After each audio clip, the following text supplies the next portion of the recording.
Freaky.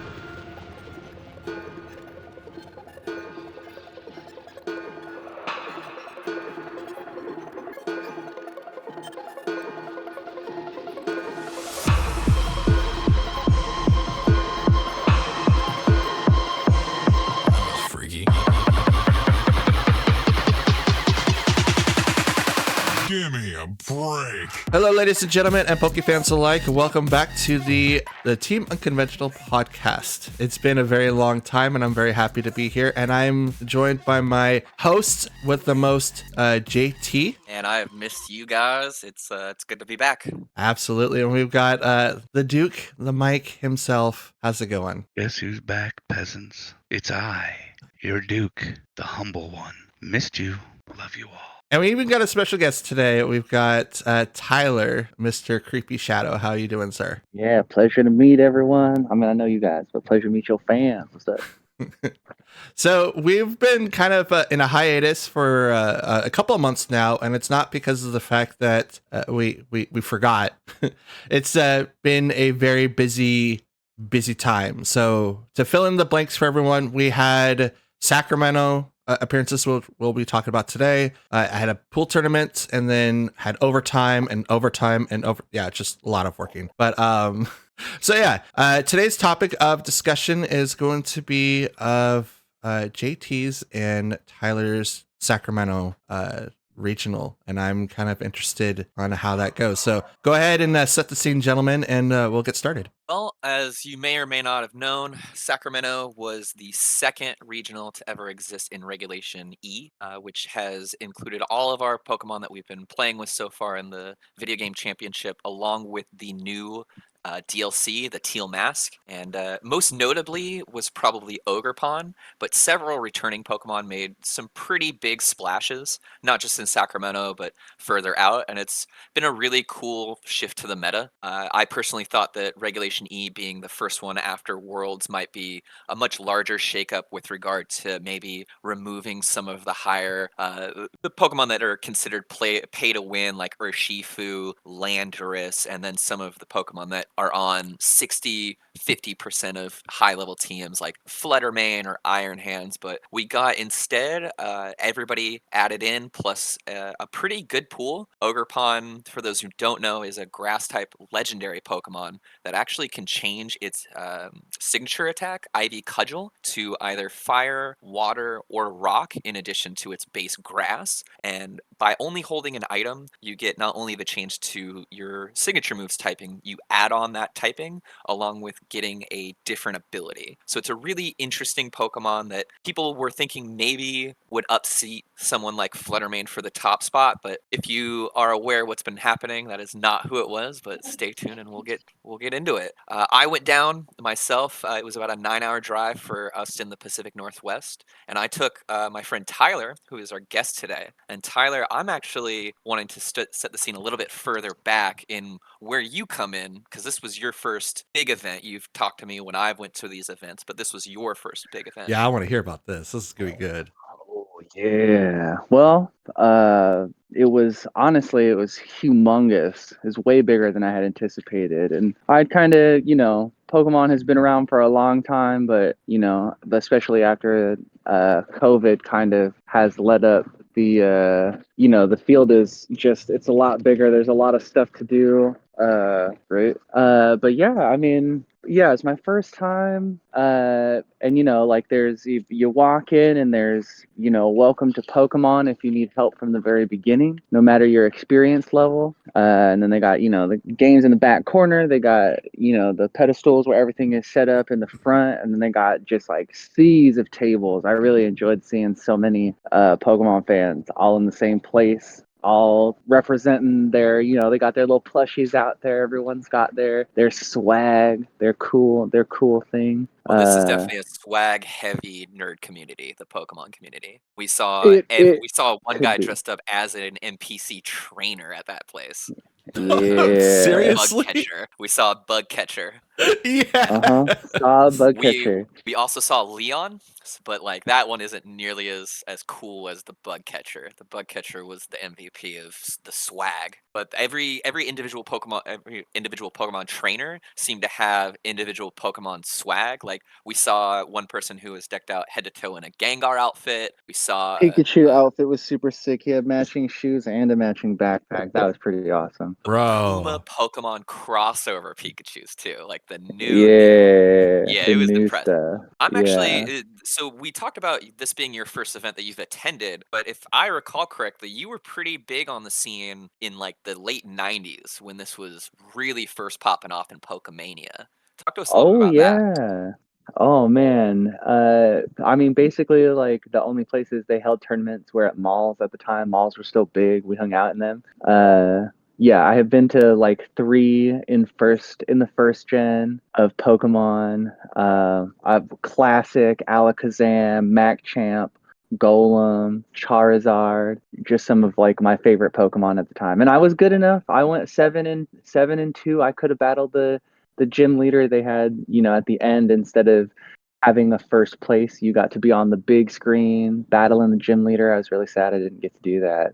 That's something I hope that they bring back because that's just like that's kind of cool. Just as like a what is that, the side event? I don't know what their side events were in Sacramento. Sadly, I was too distracted by all of the other cool first time Pokemon things that were like really going on. And Oh, I I caught got to. Tyler several times just waiting in the spectator arena, watching the games and just absorbing it and going, "Oh my gosh, this is how the high level players play." He was blessed to see the Magma Storm Heat Ran set at Oh what was man. his name? Agave? There's Uh-huh. a really Agave is who I believe runs that popularized that set. So when you saw the stream for the first time, the three arenas of each individual Pokemon type of competition, did it bring you back to that 7-2 childhood dream? I mean, kind of like it did, but it was so much more magnificent. Like it wasn't just Uh, one place. It was like everyone had their own, like looking at I mean, I had never seen Pokemon Go played competitively, but like because they had their own section and they had a big place where people were playing it, like it changes how you kind of look at the game. And because the meta is so different, like the Pokemon that they use, Metachamp being like a big guy, so it really is like whatever it is that you like the most, you can do there, and that's really cool. But yeah, I mean, just the stages were huge, and you know, just like having all those other fans there. I mean, I talked to a lot of other Pokemon trainers that were, struggling to win matches and like listening to what they were, playing and looking at, and their aspirations. I want to get up there on the big screen. I'm like, you got to win a match, but it's okay. yeah, You definitely got to do that. Yeah, stream dream is very real in our community. So many people are interested more in getting on the stream than doing well at the tournament or qualifying for worlds. That is a pretty common. Everyone wants to bring that Pokemon that they cherish that nobody else sees onto the big stage. yeah, And of Sacramento was an course, man. Who excellent doesn't want example of to? how any Pokemon can be put on there. Like sport little jumping ahead, we saw Tyranitar and Komo take the entire event, which when me and Tyler were in the stands for him on day one stream, the crowd was losing their mind over a Tyranitar. Yeah. He's huge. I'm not 100% sure why people stop playing T-Tar, but dude, he's got so much potential. Certainly, as somebody who has played basically the same item Pokemon combo of Tyranitar Assault Vest for the better part of a decade, he is good, but I could certainly see why he fell off a little bit, particularly with the rise of Urshifu and that close combat. But big shout out to the guy who did end up winning it by bringing a Terra type that we hadn't seen on the mainstream at all. And it definitely circles back to this gimmick of changing your type once per game. The terrestrialization has unlocked so much creativity and versatility in our community. Absolutely, I can agree to that. Like having Terra types in the beginning when it first was released, like I don't know how I feel about this, like we even had a discussion going over to Mike's house, and it's like, oh, probably you either have it attacking or defending. Now it's so much more than that, because viable Pokemon that didn't seem like they would be usable all of a sudden go, oh, now I'm a single type and I could be whatever I want, and you could literally be like king of the world type of vibe. It's dope. The rise of Dragon as a defensive Terra typing is a great example of that. Something that you and I didn't see coming, but once you introduce Ogerpon, who's really its big gimmick is that it covers the classic fire, water, grass core, and it covers 2 or more of them simultaneously. Having a typing that is resistant to all 3 plus a couple of other typings was critical in not only this regional, but the previous regional from Sacramento and the several that have followed. So let's go ahead and set the scene a little bit more. What was your guys' experiences during the Sacramento tournament? I understand that, Tyler, you didn't get to play this time, correct? I chickened out. I tried. I wanted to, but I definitely felt like I didn't have the kind of just the kind of poise that kind of comes along. I really wanted to kind of shadow a competitor, and after just being free to roam instead of being, I got to walk around the tables. I got to see, definitely the way that people play the game. Like they select a thing and then they back out and they select, and like they're doing it for a long time, for the whole 90 seconds sometimes. And that kind of made me think of the game, it's not about setting your moves and picking. It's about waiting, letting your opponent, try to lock in and wait for you to lock in, and try not to be the first person that locks in every turn, because that kind of definitely limits the flexibility that comes along. I've seen people, they pick early and they're like, I should have done this instead, and then what they should have done would have happened if they had just waited a little bit longer or something. I don't know. There's some subtleties that come along with competing that I definitely got to experience that, had I competed instead, I would have just been focused solely on trying to play the game and win instead of see is that people are doing when they're winning matches, and like some people take way too long. But well, and certainly a big part of the reason why Tyler didn't compete is because I had to pivot almost my entire team right before the event because of how honestly, this is my first event where within 2 weeks of the regulations and the rules being announced, we were playing for the tournament. And so early on in the preparation, I had a strategy that honestly, after about 6 or 7 days, it felt like everyone in the master ranking really had caught on to specifically Sinistra and how it interacts with your team as a whole. I capped out at 873rd or maybe even in the 400s within the first few days, and then after about the 6th or 7th day, I was on a giant losing streak using Sinestia whatsoever, and because the rest of my team was kind of built to be pivot minded, I had to kind of come up with something on the fly with just the information of the prior week's regional and me and Tyler's powwowing during the 9-hour drive. And so between that, there's not really a whole lot of opportunity to help him and make his team at the last minute the same way that I was making mine. So a big shout out to Tyler for going through that with me and not also trying to put the workload on of like me building him a team, but rather like trying to maximize my success. So I really appreciate that, Ty. well, yeah, for sure. As the competitor, I mean, that's what you do. It's about support. It's about trying to figure out at least something that, I mean, honestly, even though it was not a great turnout for you individually on the tournament, I feel like the experience gained was really invaluable, and Agreed. Something you can't get from not going to an event. You can practice at home, but going to an event and having the like the pressure and the ability to be flexible and to really see what's out there, and be surprised in the field, which is seeing Wheezing that many times. Goodness gracious. So for That was the fun. rest of the pre-setting of the event, Tyler and I drove down Thursday from the Portland area and got in Thursday night, which was really nice because it meant we had a full day of being in the area and seeing the venue and just hanging out rather than trying to drive down and then play at 8 a.m. the next morning. And so he and I really did a lot of hard work, and we put as much as like we could kind of keep our head around in the chat to kind of keep you and Mike and Tony assessed. But there was so much conversation over not only that 9 hours, but then the whole following day. I played about 40 games on Friday to hammer out what my team eventually became. I would say, looking back retrospectively, that playing that amount of games the day before the event was probably not the best call. When you and I played at the Portland Regional, Matt, I didn't play but like 5 games for the last several days.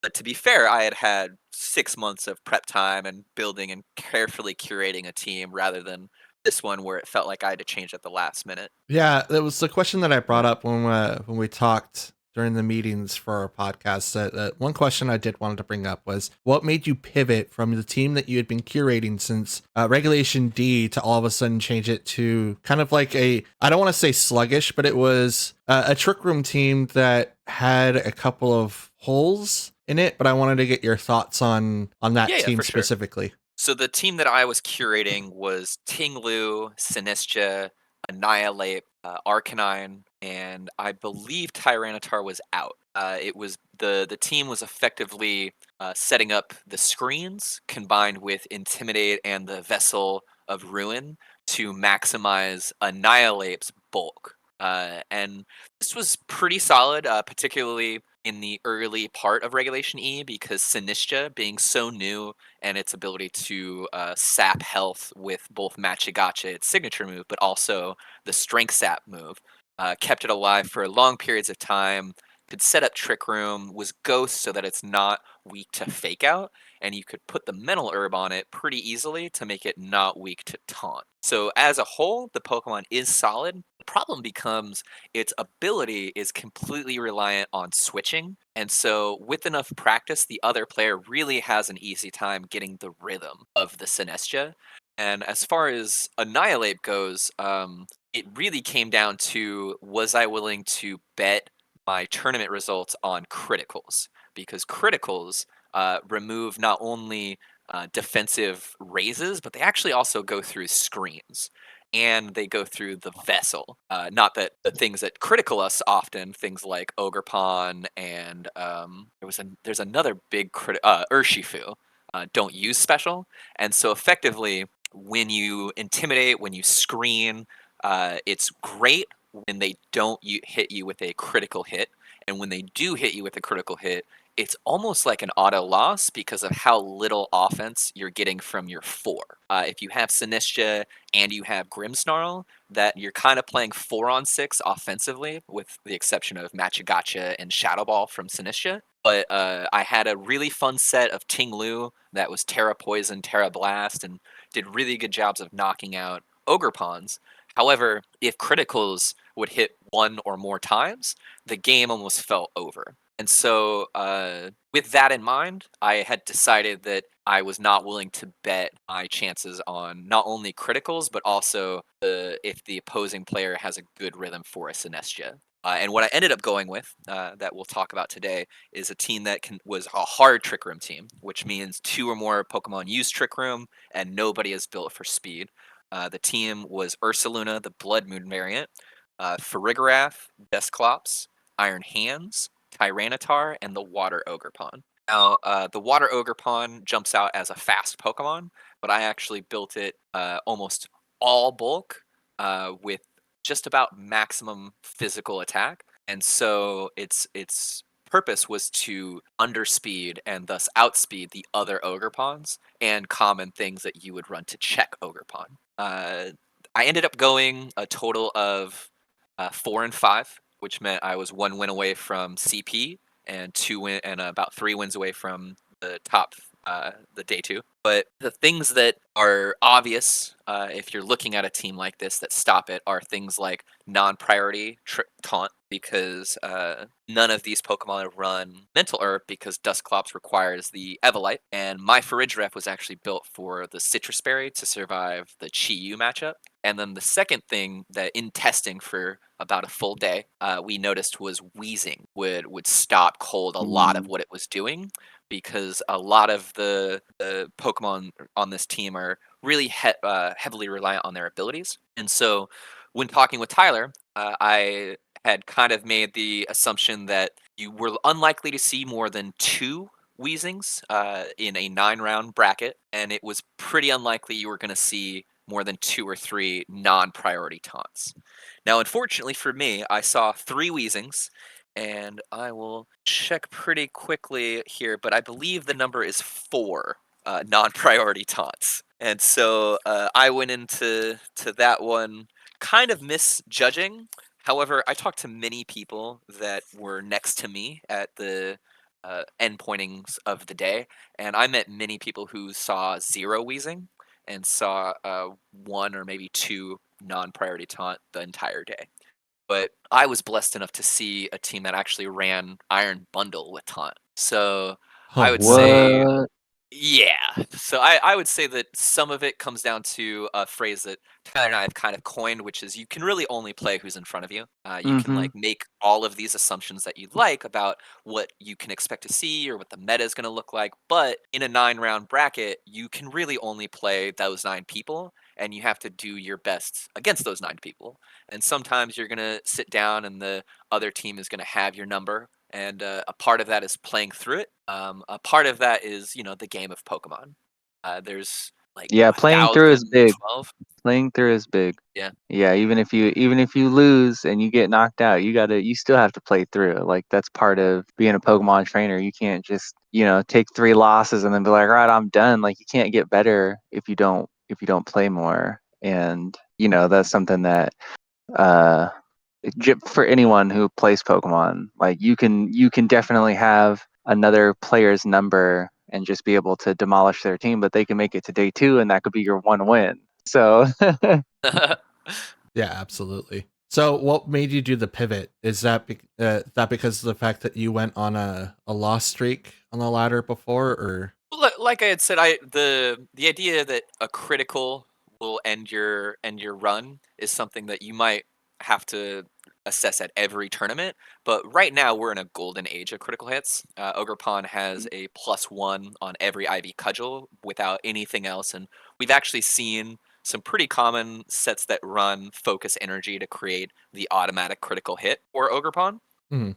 But we also have Urshifu, who is a guaranteed triple critical hit in the Rapid Strike, and a pretty strong Dark Move critical hit in the Single Strike variant. So this is probably one of the biggest eras of critical hit that have ever been in my recollection of the competitive scene. And so that is very scary if you say the thing that could stop your run is the thing that is the golden era of, like, right now. Yeah. And so that if we're talking about one factor that made me pivot, I would say it was that. But there's this concept of a signature Pokemon, right? In the video game itself, like you face up against Cynthia, and her signature Pokemon, despite having 6 of the best in the entire Sinnoh region, is Garchomp. It's what the masses associate with that Pokemon. And a lot of this generation, I have played Annihilate. I've played Annihilate basically since Regulation A. And so the entire way up to Sacramento, from when they announced that it was going to be in a new regulation, was this kind of back and forth of, do you go down with your signature Pokemon despite it not being a profitable era for that Pokemon, and or, who is your signature Pokemon? and yeah, much much bigger, who is that signature Pokemon? Is it the Pokemon you like the most, or is it the Pokemon that you often use and have success with? And so, there, as a individual, this was a really good event for me in that regard, because it having the 2 pivot really made me reassess what a signature Pokemon is in the real life competitive scene and who mine would be. And it made me realize that it's like a bad romance movie where the girl that loves the boy, but she has glasses, so he never looks her way. And then she takes off the glasses, and he realizes she was hot all along. I realized that Tyranitar with Assault Vest has actually been on every single team that I've ran competitively since the 5th generation of this game. And so in Portland, it was really easy to slot Tyranitar with Assault Vest in because he works so synergistically with Annihilate, and it was just kind of a thing that I had overlooked and hadn't really considered Tyranitar anything close to my signature Pokemon. But after that event, it definitely made me realize that, like, not only is this Pokemon one that I always use, but clearly it can have a very, very high level of success, even when it's not considered good. And so for Sacramento, I abandoned Annihilate because I felt that the critical hit thing aside, needing to be in this speed tier that right now he can't really achieve without the help of an item like a Choice Scarf or the external things like a Tailwind, puts him in an awkward place. He clearly can do, the Pokemon can clearly do really well because it not only placed 5th in this event, but it's done really well throughout the entire generation. So that's not necessarily what I'm saying. Who, I'm saying Ape? yeah, Ape took Oh, 5th okay. at Sacramento, and then it's done day 2s at every single event. So That's clearly true. it can do really well. But for my sensibilities and like what I'm doing, it's not a Pokemon that I was willing to live and die with. And I also wasn't really willing to consider playing Clefairy, which is kind of where he's had the Pokemon Annihilate has had the most success during Regulation E. I kind of disagree with Clefairy only because of the fact that even with the Eviolite, it seems like the defenses are a lot smaller, and that might be because of the fact that I like Dusclops more. But Certainly.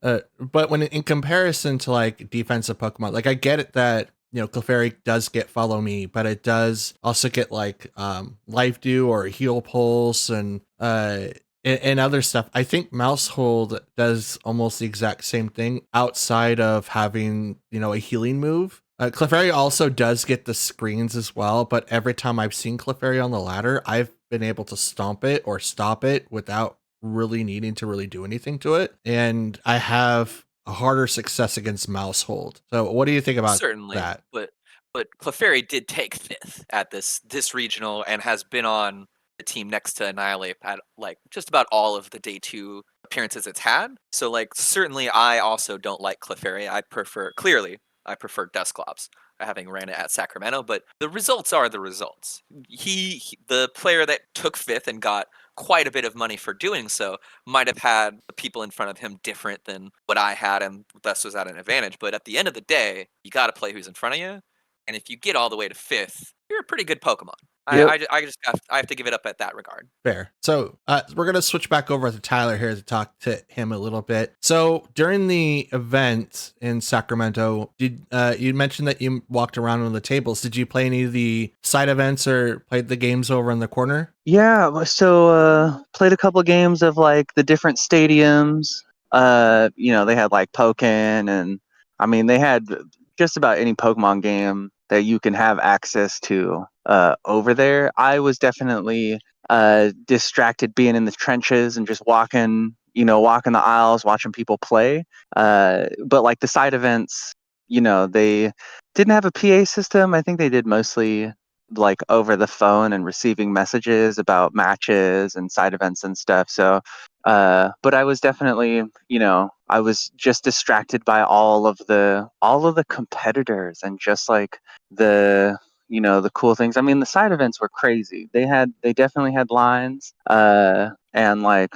they're cool because it's just whoever walks over. Everyone's really friendly. So yeah, I mean everything and everyone, super cool to talk to. They're all interested in Pokemon, obviously. On But day yeah, 2, I me and mean, Tyler actually played 2 games of one of each of the stadiums against each other. We uh-huh. live tweeted it on X. And one of us played an original team, and another one of us played a cheap team. But oh, sorry for the curse there. I was first. Take tip. No, just kidding. So just so we're all clear, I picked, and somebody else had previous experience and was like, I don't want to lose again, so I'm gonna beat you at something that's hard to beat. Messed up. No shaming from me. No shame. We played Little Cup on Stadium 1, and Tyler smoked me, utilizing, I believe it was Eevee. Eevee smoked me pretty hard. I was dressed in an Eevee costume, so I had no choice. Uh-huh. And Yeah, then Eevee onesie. Stadium 2, we did level 100 6-on-6, and I introduced him to some techniques like spikes, leech seed, walls, the Oh things that God, my Smogon fans know what's up. you were that toxic. Okay. He was Well, that guy. It was listen, messed up, man. you You're gotta expect to your that, friend. I'm out here helping you out. Why are you doing this to me? Tyler. Cannot lose 2 in a row. Tyler, you gotta expect that from the PPG. Oh no. You have to expect that kind of behavior from the PPG. I Yeah, should have. Fortress was Spikes, Blissey, and Snorlax, and Oh, then that was massive. Jump Pluff with Leech Seed. That was. Oh, and then my man was not aware of what Kingdra was in Gold and Silver. Oh Oh man, Kingdra's no. typing was insane. Insane. Yeah. Yeah, back in that era, like that was the Pokemon to have. It's like, oh, I can do this and this. Oh yeah, good luck.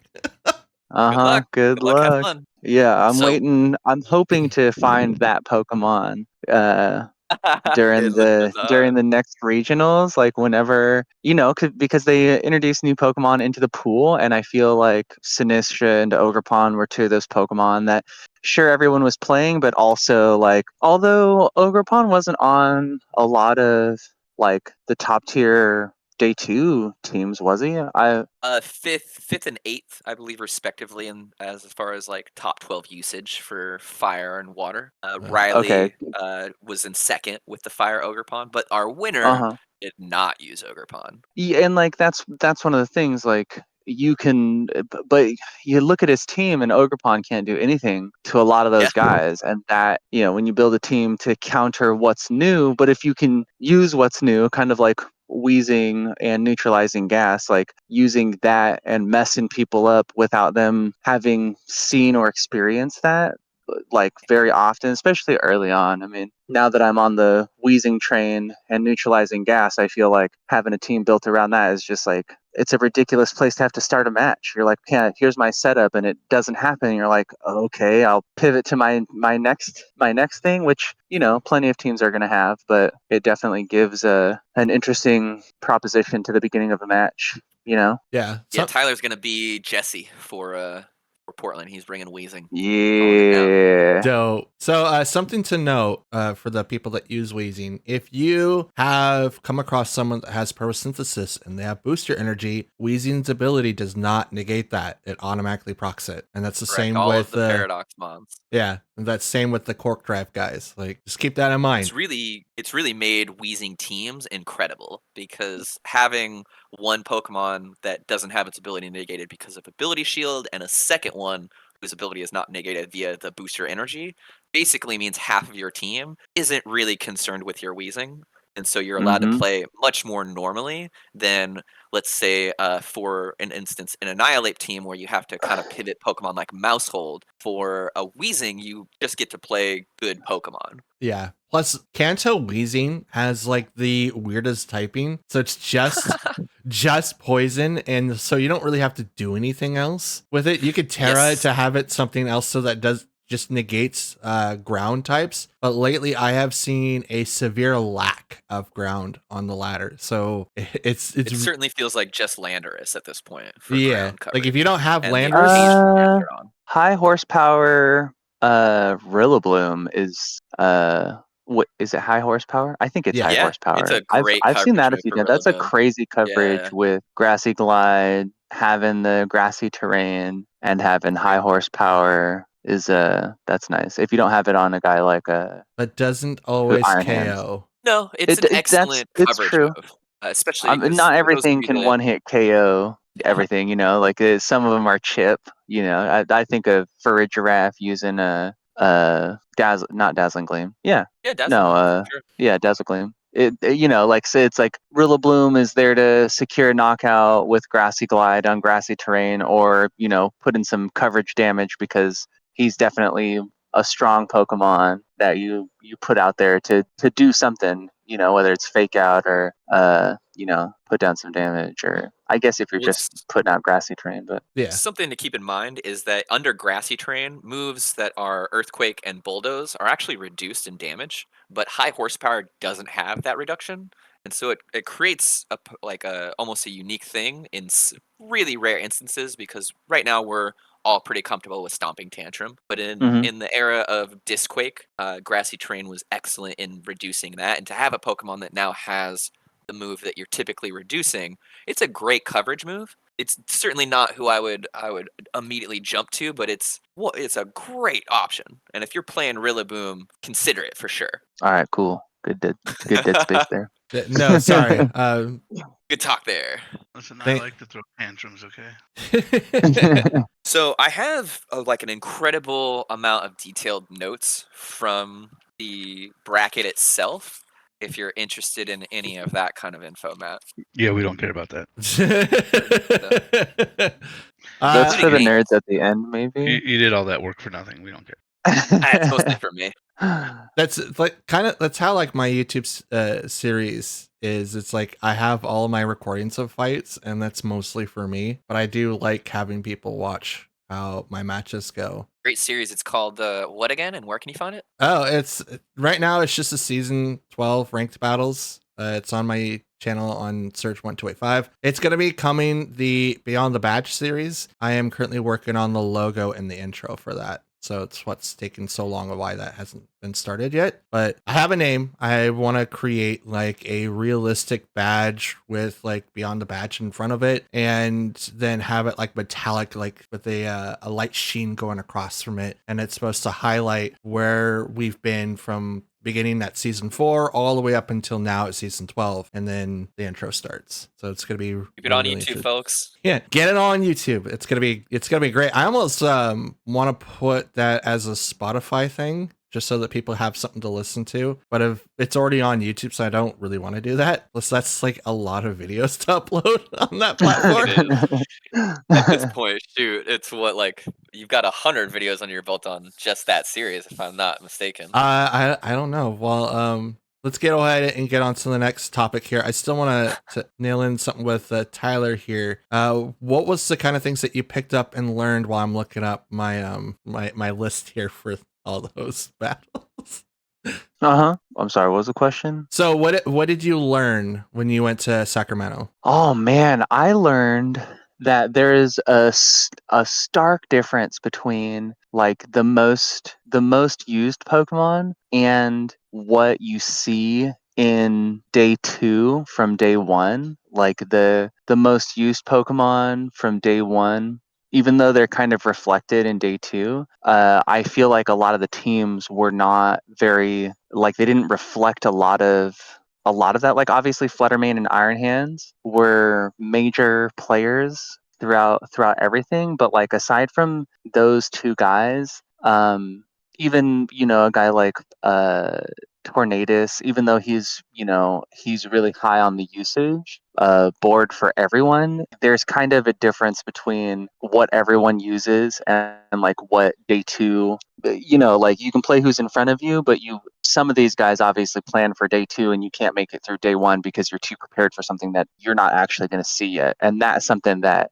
facing 3 Weezings when you aren't anticipating to see them kind of also brought to light. Anyone I heard that faced the Weezing had no idea what to do, or even I didn't even know how to damage Weezing. And like sometimes it takes you too many turns, or they don't understand, that it's his defenses and it's maybe not his health, or if he's got leftovers instead of a berry or something. Like although with an open team sheet, I think that kind of changes like just the way that you approach a match, like seeing what they can do and what you'll imagine them to do, as opposed to like closed team sheet where you're hoping, you're guessing the type of Pokemon that they have. You have a much better idea. But yeah, kind of just like you see what you see, and it's not always indicative of like what is said, I guess, like in the following days. And it made me curious, honestly, about like the previous tournaments that I've watched online. Like what was it, like obviously almost every team, half the teams have Ogrepon, half the teams have Tornadus, but like, do they play those guys very often? And like later on in day twos, the guys that are on all the teams aren't necessarily used because that's, I don't know why you wouldn't use them, but like that's not what anyone's using up there sometimes. Yeah, So that was weird. basically Riley was the only standard kind of team where it was Yeah, Shen Pao, Ogrepon, Urshifu. I believe it was gosh, who else was it? Yeah, they're really unorthodox teams almost all the way around if you're coming in from the online bracket. for sure. Especially, I mean, even in the trenches, that's something like some of the teams that I talked to like 10 people, and like some of their teams were just like, well, of course you're not going to win with that. Like, not to be rude, but you can't use Pidgeot, dude. I'm sorry. Like that's not who you try to battle with. But it's every Pokemon is somebody's favorite, and I respect that. Some people out here trying to win with Annihilate. I don't know why, but I get that. I don't know why. If you can look at results, he doesn't win. No, he places. he has won. He won He the places well. He places well. He has won tournaments because he got teamed up with the Donzo and Tatsugiri. So obviously, he does win. He can get wins. Yeah. But like he wins like me, like your team won and you turned in, your name was on the test. Thanks a lot, guys, for all your hard work. I would agree with that. Not to say he wouldn't come in handy in a fight or two, but every single match is kind of it's hard to play a Pokemon that you have to play every match because it makes it so that people can pay attention to what you're doing and Oh, I completely agree with that. Most of the success that I had at the Portland Regional were games 2 and 3 switching up from the Annihilate to a different strategy that the other player had to overcommit for the Annihilate for. Yeah, it's certainly it's a Pokemon that prior to I think the Ruinous Legends was in a really good spot as far as the power level. But once you could drop in Chen Pao and Chi Yu, I think its ability to like really perform at the tippy top was diminished. I can disagree sorry, with that just because I find that Annihilate is kind of hard to take down with them on the field, and with like bulk up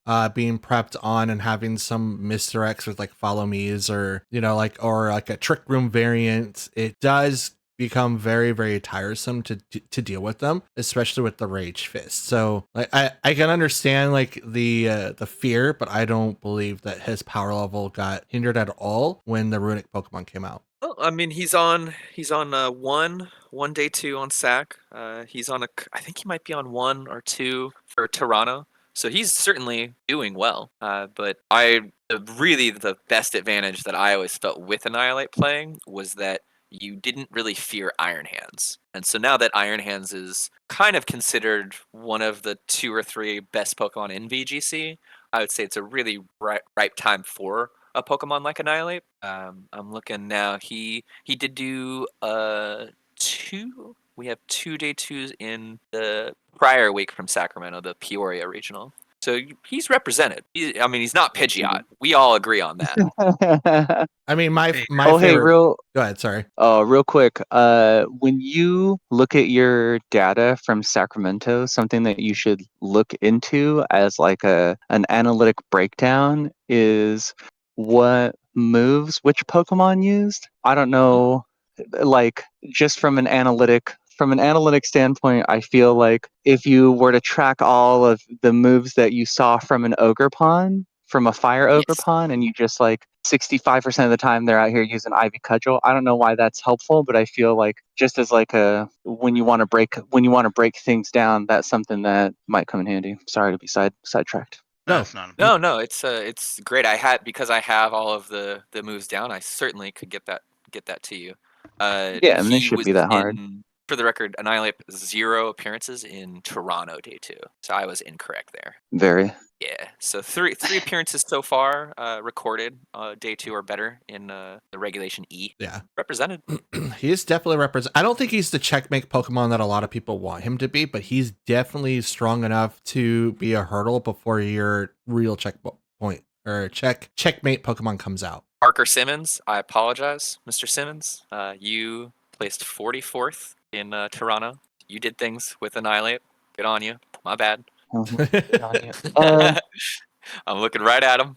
That's day 2. That's day 2. That's day 2. Stuff. Yeah. My apologies, Parker, if you're listening, which you're not. I hope he is. Fairy terrestrialization with the real basic set. No Clefairy. Fairy Just Terra? 5. Yeah. That's the new big one with him because your weaknesses are now just poison and steel, which are honestly fairly rare offensive typings. Yeah. And so Honestly, yeah. you don't resist the Fluttermane Dazzle Gleam Moonblast like you usually would, but it is nice for basically every other matchup because a big problem with Annihilate is if you want to be resistant to Fairy, you're often opening yourself up to one of two, either Urshifu or Ogerpon. And so in testing, that was also a real hurdle, deciding which type. And many times, a fun fact for those of you out there, if you're trying to Terra out of a Landorus, nothing resists flying that isn't weak to ground. So have fun. So everyone use Terra Electric. Weak to ground. Yep. Yep. I've been there and I've been doing that for a while. Doesn't exist. So that's kind of a secret to Landorus' success right now. Is that if you're right. you resist your flying, you are weak to ground. Yeah, no, you're right.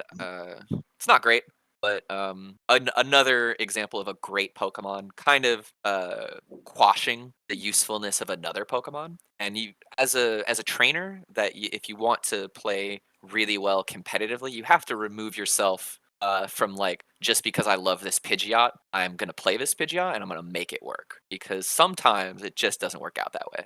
All hail the Pidgeot. See, I can't subscribe to that, because if I can, I'll bring Garchomp to everything. So And that's what makes Garchomp your signature Pokemon. yeah, like that's Nothing wrong with and if you make a Pokemon unique enough, you can still keep them relatively viable. I mean, I feel like Annihilate kind of falls into that category. If you have him built right, he can be on your team and he can make day 2. But if you're not taking the time to min-max a Pokemon to do what you need it to do on your team, it's a little bit harder to play anyone. Like there are plenty of Pokemon I want to play just because I like certain things, but if they're not working with a team, but you also don't want to build a team around one guy who isn't that viable by themselves or without what makes them viable. I feel like Annihilate falls into that. Without Follow Me, without being able to get Bulk Up off, without having screens, by himself, he's a vulnerable Pokemon. So if you have something like Psychic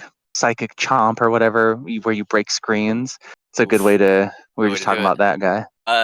For the record, Pidgeot, its base stat total, which is kind of the marker of a solid Pokemon, is 479, and Garchomp is 600.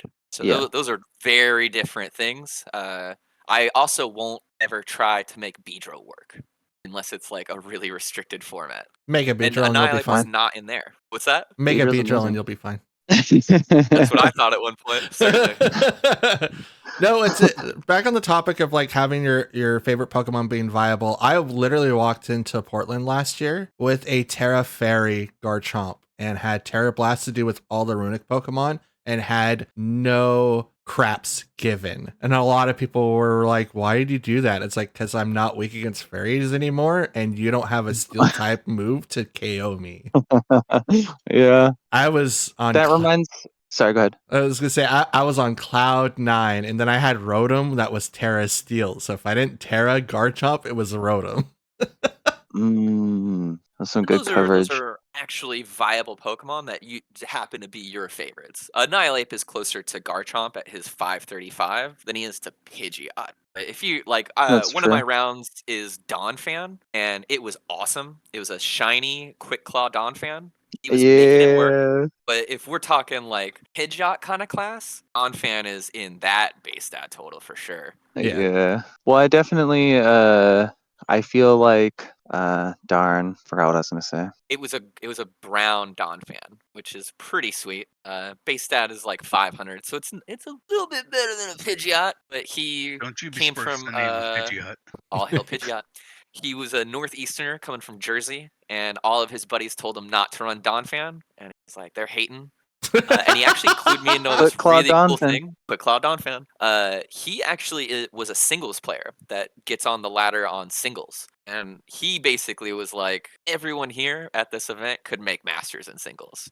So if you're not currently doing a whole lot in your world, for the record, if you do it on singles as well as doubles, you get double the rewards. Just a friendly tip out there to anybody listening. I can't Every do month. that. I'm too much of a doubles kid. Like I tried building a singles team and it just doesn't work. No matter what I try, it just falls apart. A different game. Claw Don fan. Quit Claude Donphin. Now to answer the That'll do it. question, to answer the question a little bit ago, I have 166 videos in that playlist. A Yeah. lot of Spotify content. Don't do it. Yeah, I know. That's Leave that a on. long time to sit there and let Spotify render all of that. And no, thank you.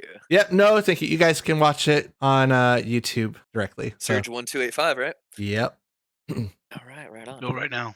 Go. All right, so we're gonna pivot once again. So we got to hear Tyler's experience about Sacramento. Pivot. What's that? Pivot. Pivot. We're a big pivoting crew. We Pivot. are. Yeah, we're gonna pidgeot here. Yes. Yes. Hit him with the That's not- U-turn, baby. That is Yeah, not making that's- Pidgeot that's seem exactly- That is beautiful. It's no more pivoting, and we're gonna afternoon. pidgeot it. And so we heard about Tyler's experience about Sacramento. Tyler, what got you into Pokemon in the first place? What made you come back? Oh man, what made me come back? Well, after Arceus, which was super cool, old timey Pokemon, I loved just the way that they remade Pokemon look. I love Growlithe and Arcanine. Those are some of my favorite two Pokemons, and like I saw them in one of the trailers, and I was like, I gotta play this. And the overworld was super cool. And then when Violet came out, everyone was getting it, and I was on the edge of the train. I was like, all right, one of these last trains here, I'll grab on like a vagabond, just get. Oh, my friends my friends got my ticket. He's up at the front of the train. Don't worry about me. It's fine. I just don't have it on me. And Tyler I was mean, the midnight release. of course I was. But just like I mean, it's Pokemon. I was there for Gen 1, and I guess kind of just thinking about the game as not just a video game. Like it's more like a game of chess, and I feel like that's a fun game to play. But it's chess with a 1,000 different pieces, and you can combine all of those pieces however it is that you want. And so like the complexity, but also the simplicity of there's a set number of typings and there's a set rule set. Like it's a fun game. It's challenging to do inside of the rules. Pick your favorite guys, use the best guys. Like there's 100 ways to play the game and to compete, and like it's just cool to to be a real Pokemon trainer in real life is cooler than just watching it on TV. Isn't it pretty dope?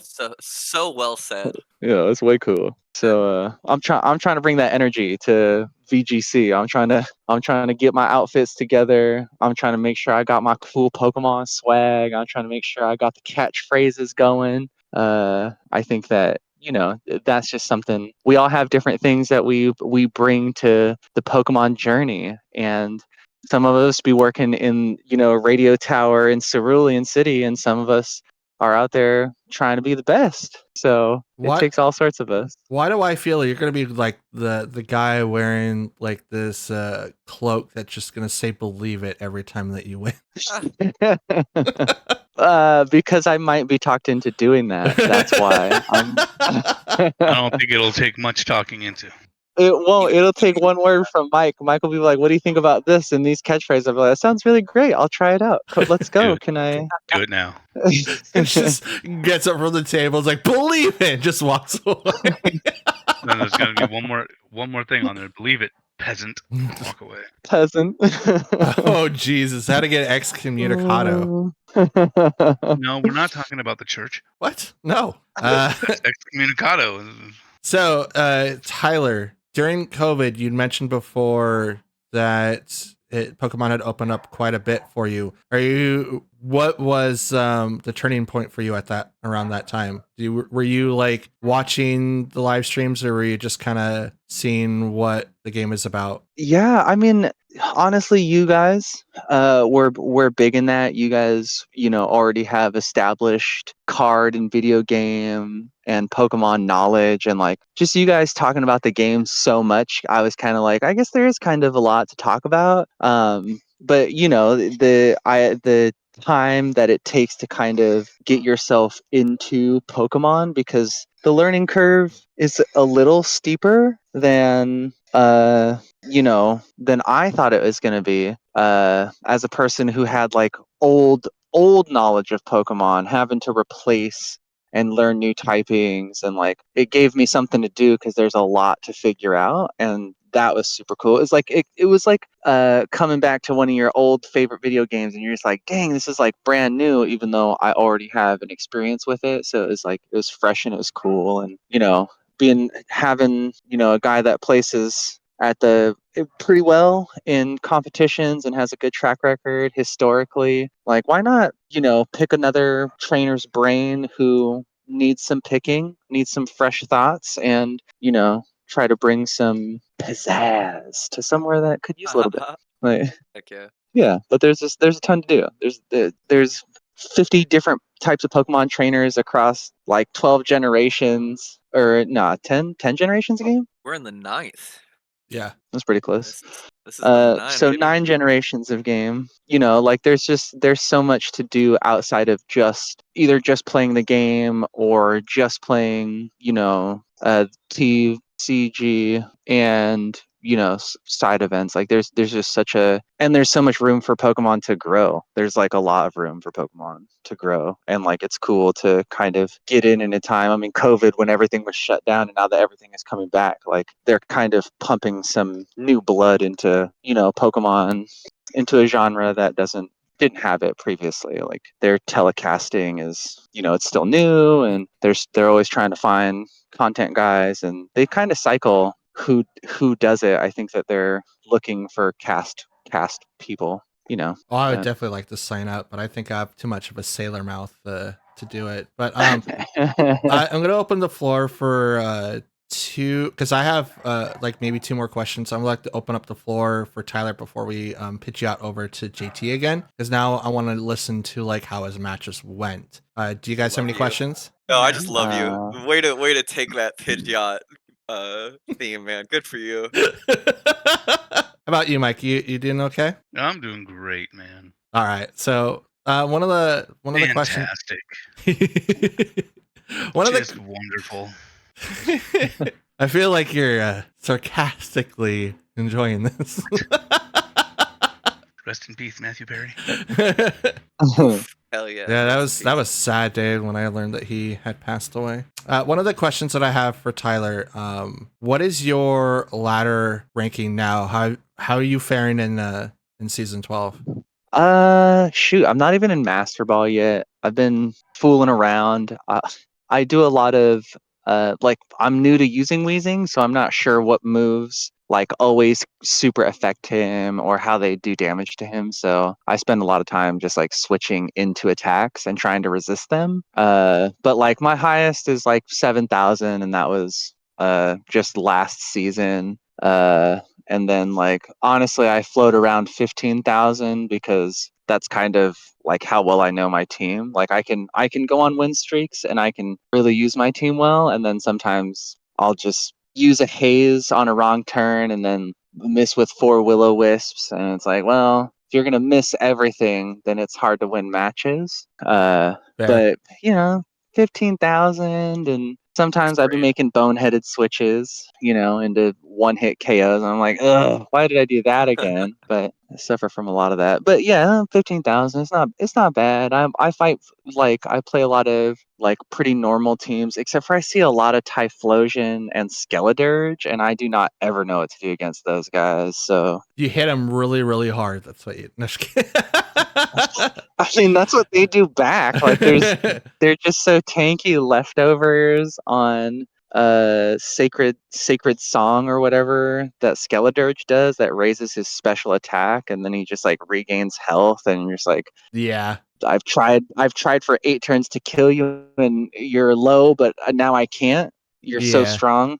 There's nothing I can do. Like, Yeah. Skeletor just especially is kind of like an annoying Pokemon to deal with, especially if he Terras into Fairy. I know how to deal with both of those Pokemon pretty consistently with my team. With Typhlosion specifically, any Shadow Ball from Golden Go or Rapid Strike Urshifu could just like one shot him with no problem. The contention that you come up against is speed. So if either one of those Pokemon outspeed you, you're kind of in like the back end of like the turn. But if you're able to beat them somehow, you will definitely knock them out. It becomes like a learning thing for sure. Yeah, I would say this is where Tornadus really earns its stripes because Typhlosion so often comes with the Choice Scarf, making it above a 220 in speed. And so, short of a booster energy or a speed boosting item of a Pokemon that's naturally faster or Tailwind, you are at the mercy of Eruption's full 150 base power. But if you even take a third of the life away from a Pokemon using a move like Eruption, the damage output that it gives back is moderately low. So this is where things like Tailwind really earn their medal. Yeah. You can also just, especially for Typhlosion, you could just hit it with a really strong move just to drop it half so that 150 base power goes to maybe 70 or even 50 base power because it's all judged on his remaining health. So if you can swing that, you'll have an easier time during Typhlosion. But Skeledirge, he's kind of like the one of the Pokemon that you kind of want to knock out right away before he gets the chance to Terra. And if he does Terra, it's hopefully you have a heavy slam with Iron Hands or someone that can use a steel type move. Yeah, because often you're seeing Fairy as its Terra choice. Yeah.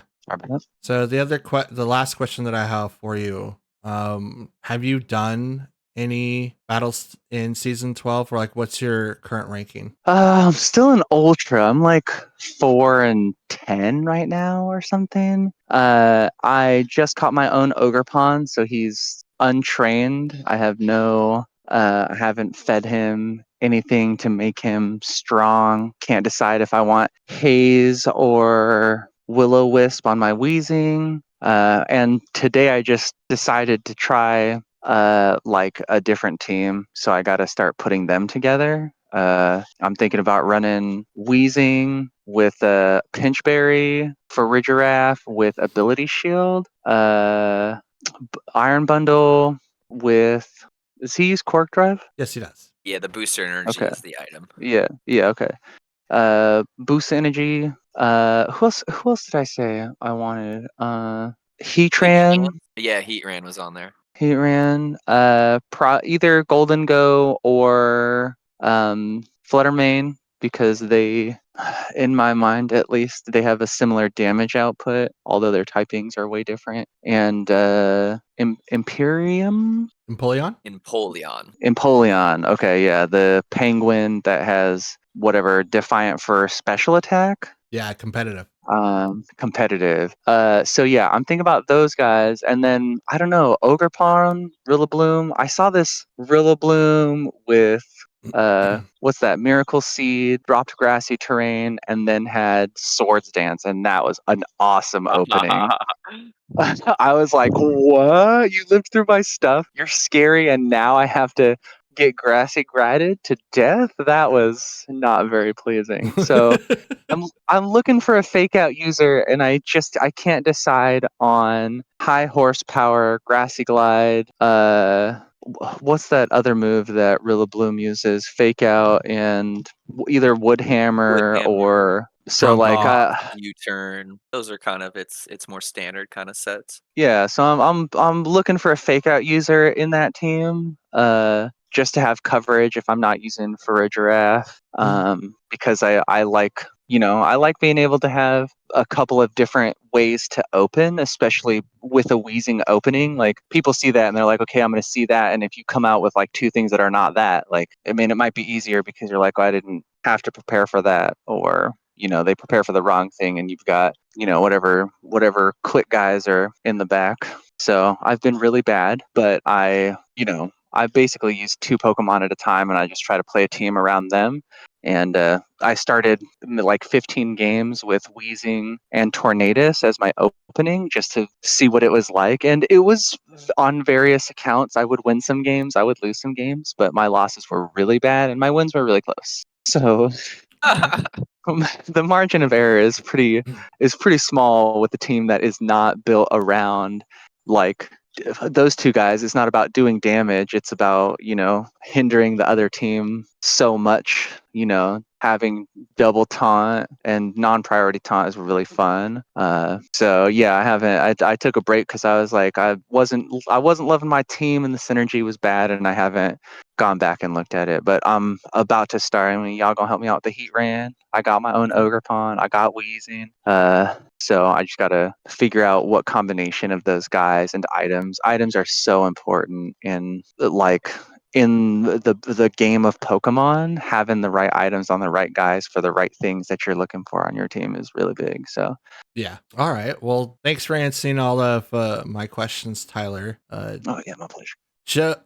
Before we pitch it into John's thing here, I would recommend that you look into Pokemon Home on your phone, so that if you are looking for Pokemon that are currently like in the top 150 and like what moves and nature abilities, it lists all of that on there, and you don't have to pay for it. I mean, I think you do if you want to have like a what is it like? If you don't pay for it, it's 1 box, but you can access all of the data from the ranked ladder of each season still for free. So that's okay, cool. Wait, Pokemon Home is only 1 box when you pay for it, or what? When you don't pay for it.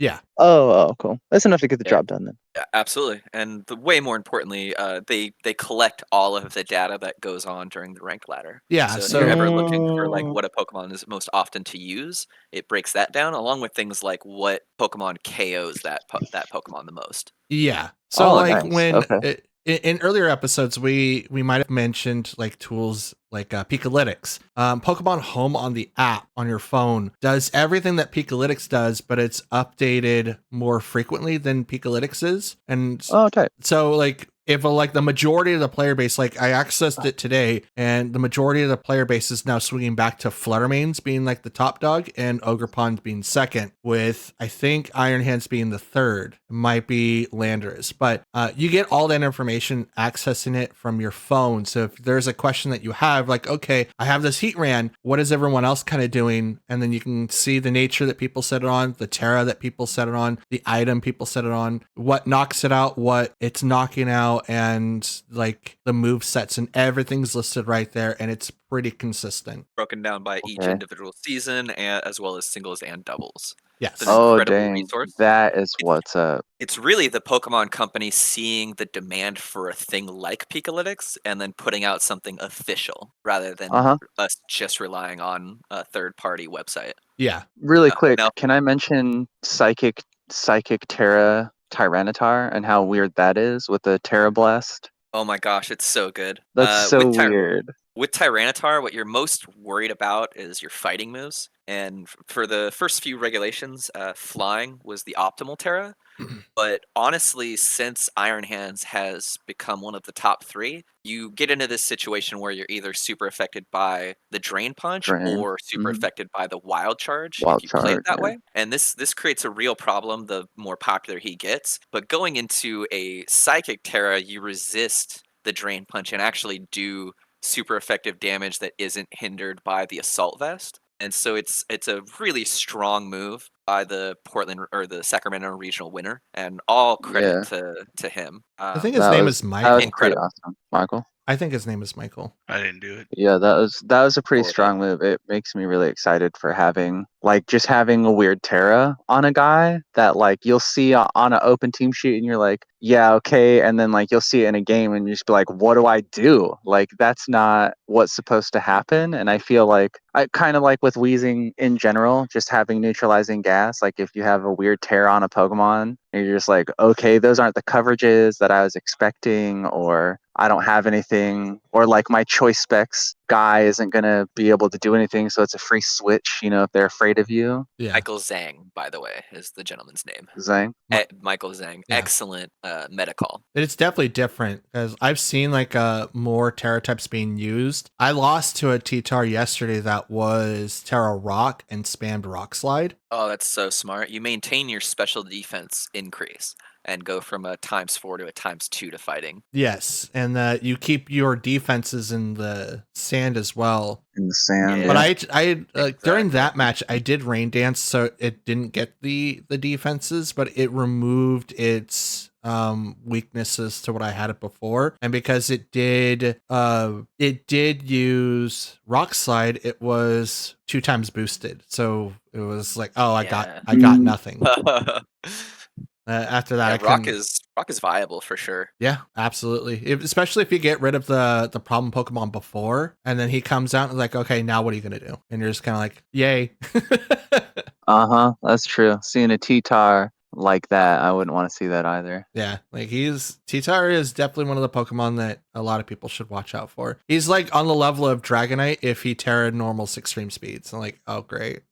If T-Tar is not the Terra subject, he's pretty easy to deal with. But if he's the Terra subject, he's not easy to deal Well, specifically with the Assault Vest set, you actually survive every iteration of Moonblast from Fluttermane with almost no investment because you get double special defense instead of 50%. And so he is an incredibly durable Pokemon on his own. And to give that guy who already knocks away strategies like Focus Sash and Sturdy on the majority of Pokemon that use them, to give that guy knockoff in this current season, I think has really upped his viability. Because What kind of this is the item you put first on him? time- I've been for 10 years. I've been Oh saying yeah, Assault Vest. Assault Vest. And that was what won Sacramento, but that's certainly not the item that has been the most used for him. And in fact, in Portland, I played against a Tyranitar that ran Choice Band and did quite well.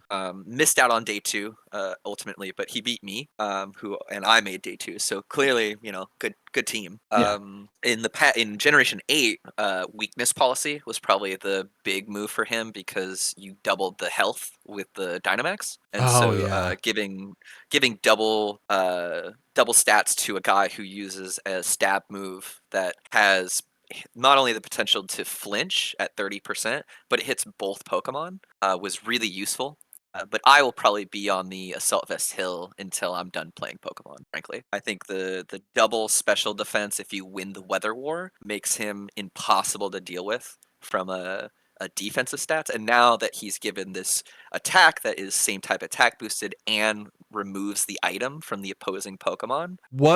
Did you have like an easy match in Sacramento, or were they all pretty difficult from your perspective? Well, okay, so the first thing I'd definitely like to say is even if you are in the bottom tables of one of these events, there probably isn't any quote unquote easy match. There's certainly degrees of which trainers excellence and preparedness and skill differ, but I would say that each match from where I sat was pretty difficult, and I didn't sit down thinking any of them would be an automatic win. That could certainly be my perspective and my own feelings of how I individually prepared. But for this one, certainly no match felt easy. They all felt very hard fought.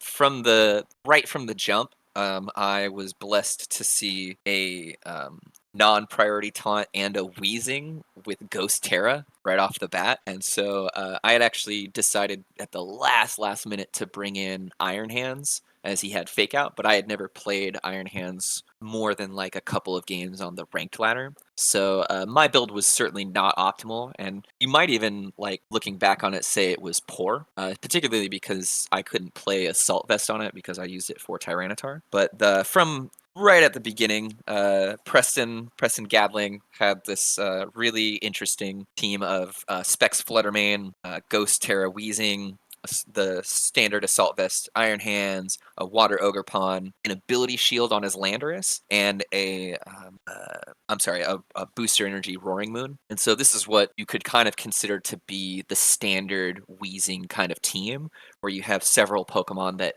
don't really mind losing out on the ability like Fluttermane and Iron Hands because you typically don't trigger their ability anyway. And then you also have the booster energy Pokemon and the ability shield Pokemon. So 4 of your Pokemon, along with Weezing, are not really concerned about Weezing, whereas the other player will probably be very concerned. And so that was a tough game, and it was a 2-0 for Preston. He played very well, particularly because when you match up against Ursaluna and you terrasilize your Weezing and you have a Flutterman, half of your team is no longer hit by the Ursaluna, whereas against non-Weezings you don't have that problem of Flutterman flat out being immune Ursaluna. Another fun check of Ursaluna that we'll get to a little later is Goldengo. That's another Pokemon because not only do you have the resistance from the Goldengo, you have a pretty easy time once the Goldengo terrestrializes, be it flying or dragon or even like one of the weirder sets. Anyway, so right off the bat, I had a really difficult time, and then I got pretty much. I believe I started off something like 1-4, or maybe 2-3. It's on X. I live tweeted like my updates, but the long answer to your question is not even when it was the last round and both players were 3-5 did I have an easy matchup. Fair. I was thinking like, okay, not, I shouldn't say easy, but like a better matchup. Because I know that when you said that you said you went 4-5. Am I correct in that? Yeah, 1 win away from prizing, which Okay. is reasonable for how much work I felt like I put in. Yeah. I just wanted to double check because I might have spaced out just a little bit there. But I wanted to know like if there was any better like you come across a lot of better matchups and like get your notes from there. But what was the worst matchups that you had? I know you mentioned like non-priority taunts and like Weezings, and in your experiences you ran into a ton of Weezings. I think you were just like, I want 3 all of the 9 Weezings. is a lot. Yeah, 3 of 9 I would definitely consider as a lot. It's certainly more than I anticipated, and definitely more than the average. But you know, as the new saying goes, that we're probably going to put on a T-shirt in someday, is you got to play who's in front of you. And Yeah. a lot of people really believed in Weezing. It was still really early on in the regulation. Now we're a month in, and the metagame has evolved, and people have a lot more experience playing not only Weezing but Pokemon like Kumo-O, Clefairy, these Pokemon that we didn't get access to those 2 weeks of Regulation D plus. In addition to to Ogerpon, who we did get a lot of access to. Even she has kind of evolved over this past month. Yeah, she has. Go ahead. I'm sorry. I will say there was if we're gonna highlight the low with Preston, which is probably my hardest matchup, I definitely would not mind highlighting one of the highs, which is around round 5. The opposing player saw the team sheet and said, "Oh, I've seen this online, and I have no real thoughts on how to stop it."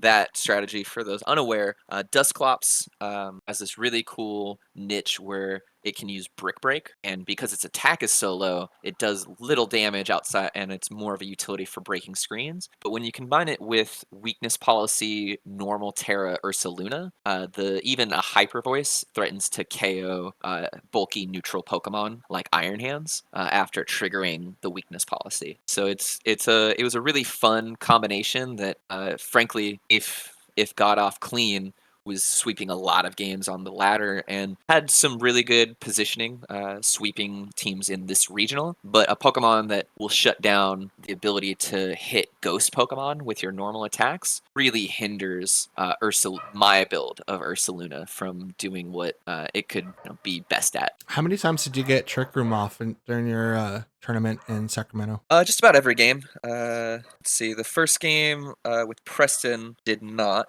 because the opening is Iron Hands Weezing, and the second game it looks like we also did not. And the second game, mostly because I like seeing Wheezing Iron Hands. You don't really want to do Trick Room. What you would prefer to do is KO one or both of those slow Pokemon and then set up the Trick Room after the fact. Yeah. But the first game in game 2 or the second round got Trick Room off, as well as the second game.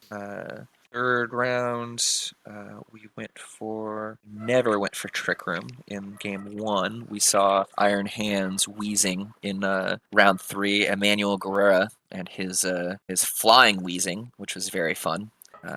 And then in game round 3, we did hit Trick Room successfully. Game 1.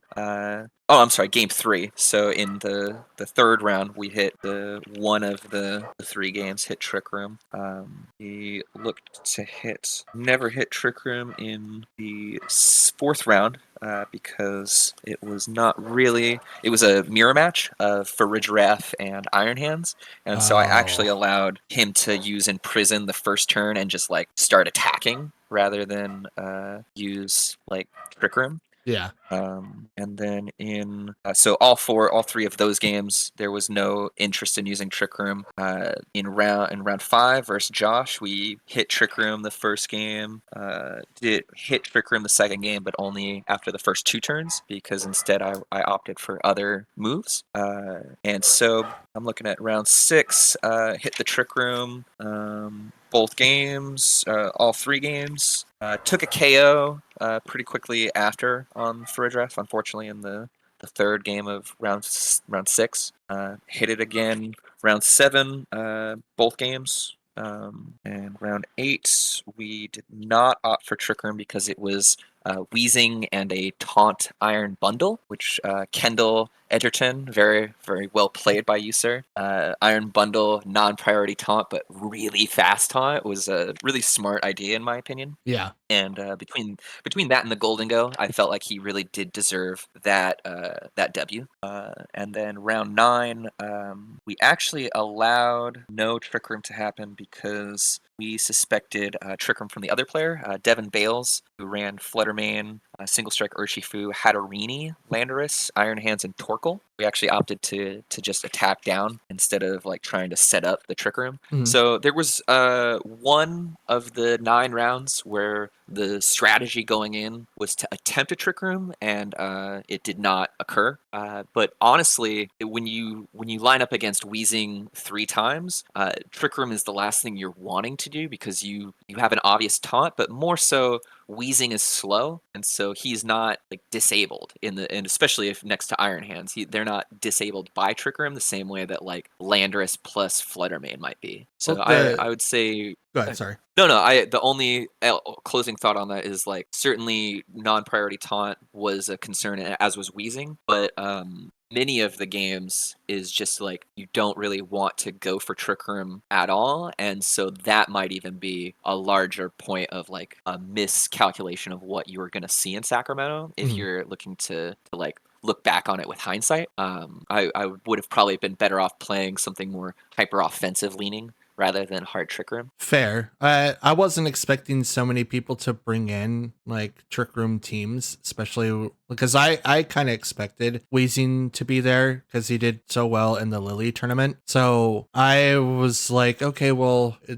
some of the Pokemon that we use now with Wheezing negates the ability, and was not really looking at people using a lot of like anti-Trick Room teams. So I was actually very surprised that happened. Lily was the following week. Like the only information that we had at Sacramento was the Peoria regional. Oh, was that the following week? I believe. Yeah. So I think the only exposure the community have, if you're only looking at streams, is 1 round of Wheezing, and many different variants because it was like 3 or 4 days after the regulation itself was announced. Oh, So you're right. Yeah, you're right. It was Peoria. I apologize. Yeah.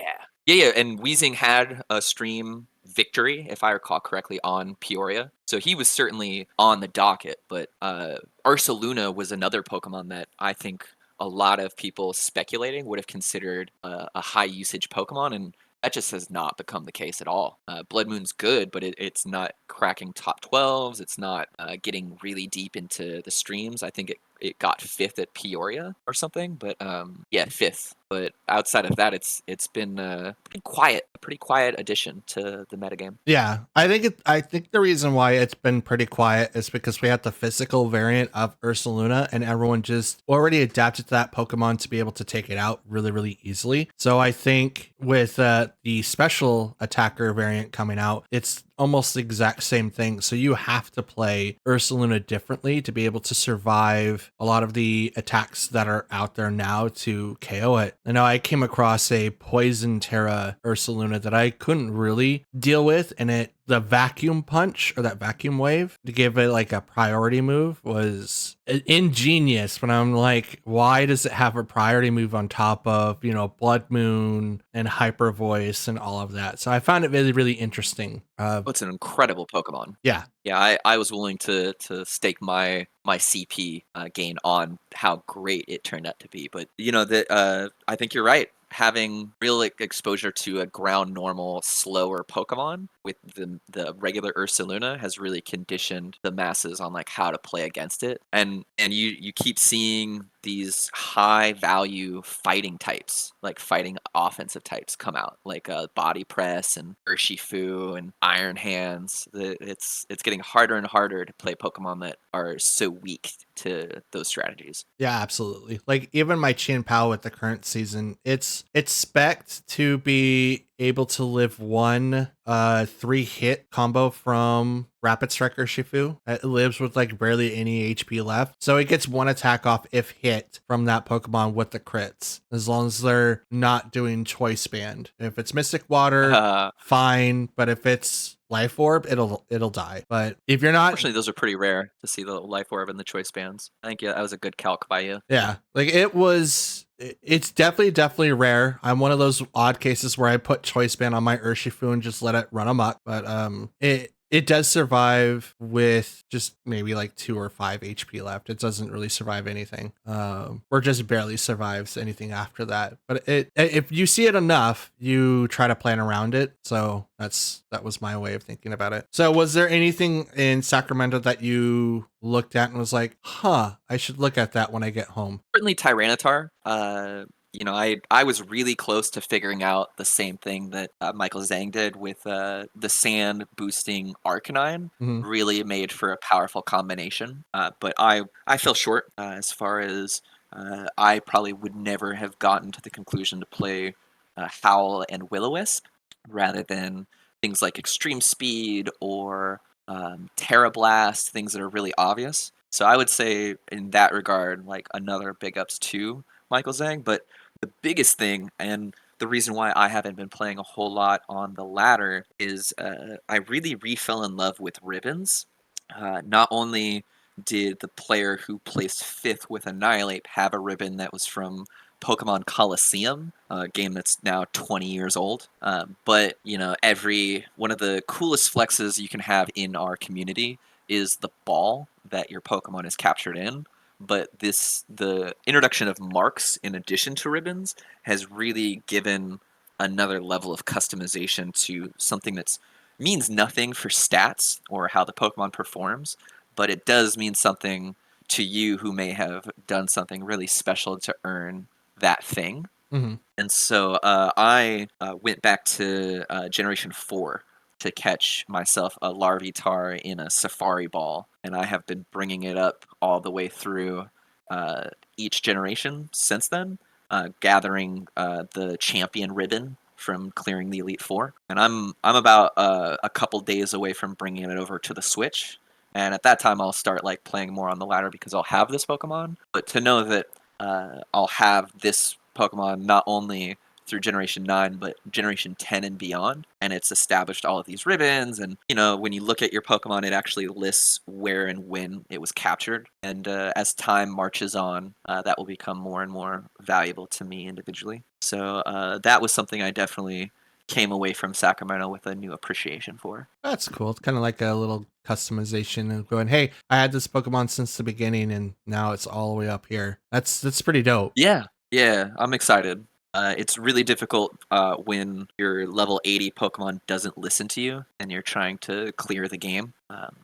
It's effectively been pushing A until he knocks out the Pokemon in one hit and I move on. It's been really tedious for the past month. Sounds like that's kind of why I haven't like been really wanting to restart in like the other games to get the living decks done, but at the same time I know that I have to, and I don't know if I just want to start from square one and work all the way back to where I was, or just to start from where I'm at and just reteach myself how to play the game. So I feel you there. I probably will not do the ribbon thing that you're doing, but just experiencing my childhood again is probably like the Yeah. best thing for me. Heck yeah. Mm-hmm.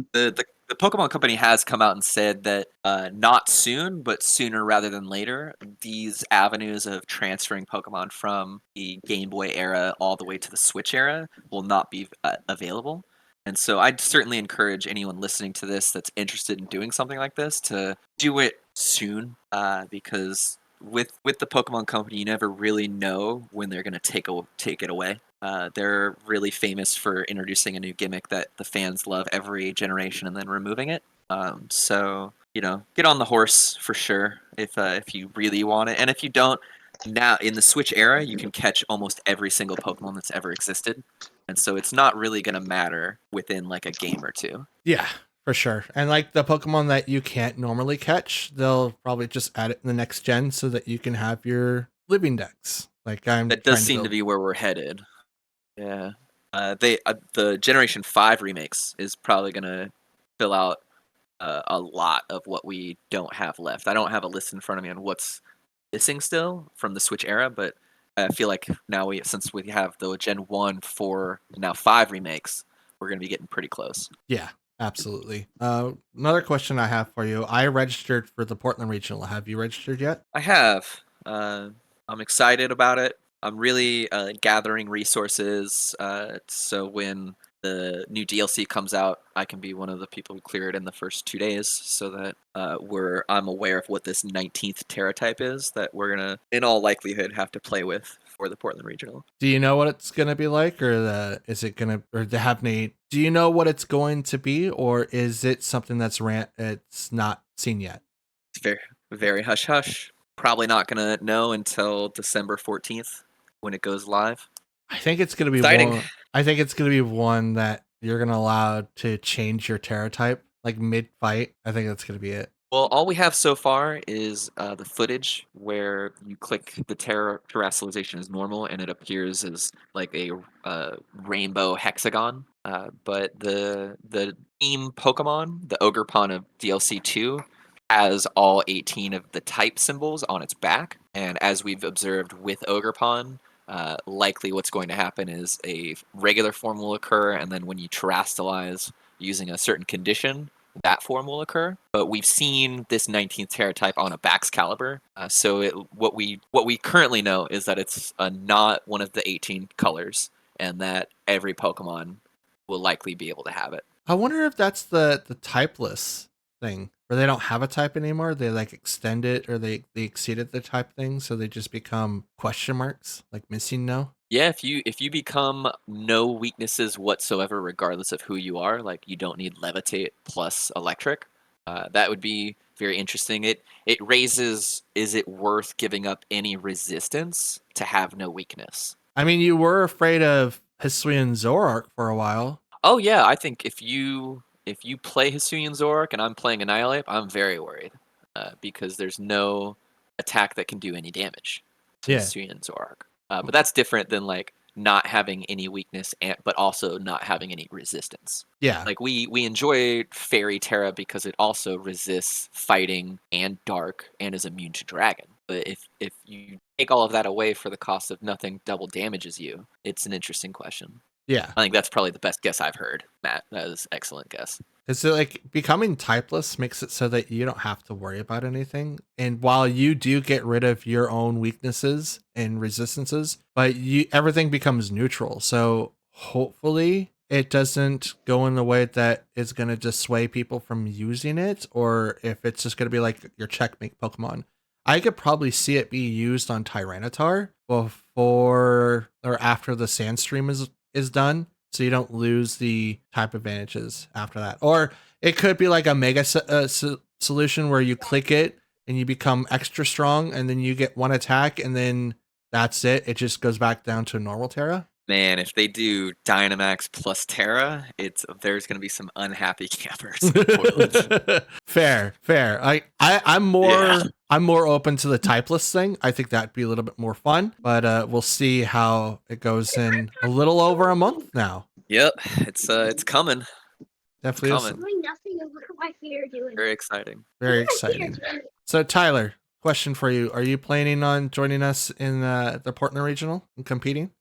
Yeah, I haven't bought my spot yet, but I kind of, after getting hyped about today's podcast, I like got into like, okay, what am I going to play? What is it that I want to bring? So either today after this or during second wave, if I don't get around to it, because I am very organized, I will be competing and playing in my first tournament with some wild team. I don't know. I got too many crazy ideas I want to play with. Luckily, there's time before the regional, so Absolutely. that's a big And new plus. Pokemon to add.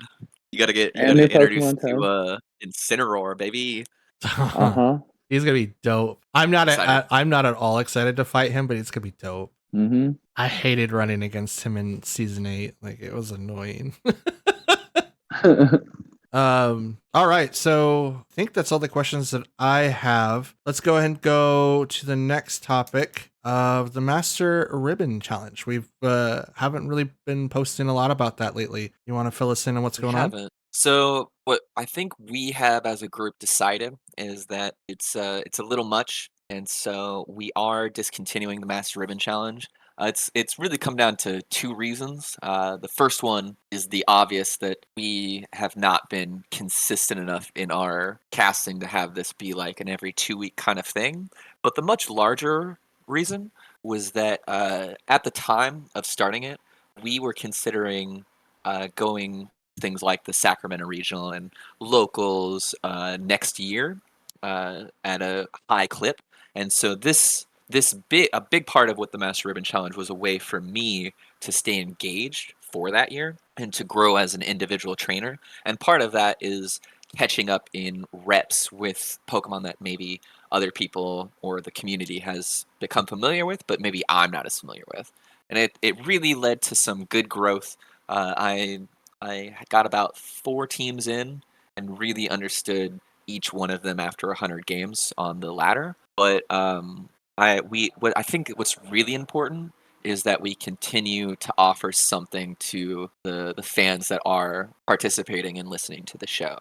And so we haven't really discussed this off air, but what I'm thinking is a series of giveaways of Pokemon in special balls, level 1 babies, even maybe high-level Pokemon. So if you're interested in things like that and you're listening, feel free to reach out. Matt reads all of the messages, and he definitely talks to us about what's going on with you guys. And we're interested to give something back to the community. And doing things like the Wonder Box trading on Pokemon Home, I've acquired over 200 Pokemon in the cool 1 per game kind of balls. And so we have a pretty deep library of who we can give away on these kind of things. So I'm thinking that we could go there. But as far as the Master Ribbon Challenge is concerned, when it was announced that we would have 3 regionals on the West Coast and that Hawaii would be the Worlds, this made the most sense financially and logistically for us to try and play at that high level this year rather than next year. And so a lot of the attention shifted after that announcement that kind of came between our hiatus and right now. So that's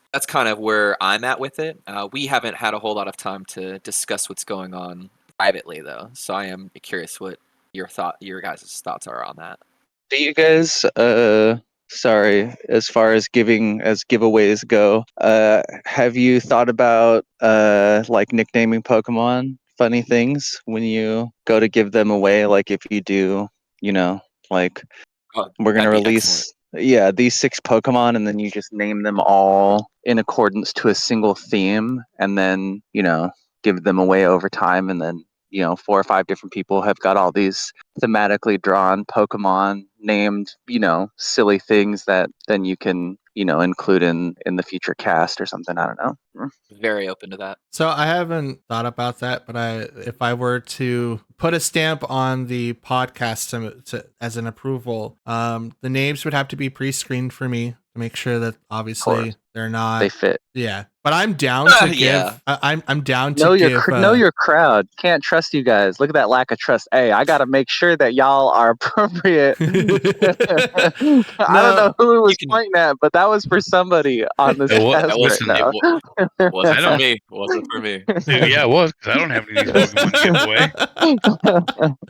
I know I don't need JT any does of a that. lot of renaming versus Pokemon. He does Nuzlocke all the time, and he's used to it. I'm more of a basic person when it comes to not naming anybody unless it's a meme for the group. So I usually just stick with the original nicknames for the Pokemon as I catch them. I'm down to do a collection, a thematical collection where it's like, okay, for a viewer out there that wants to win something, either one Pokemon or the entire team, depending on what it is, we can do something like that later on. As for giveaways in general, I think giving away a VGC ready Pokemon is more viable than anything else. But I'm also not that person that's like, oh, I want like this custom ball, I want this ribbon, I want it shiny. I just think that having a Pokemon that is viable to be played today is a little bit more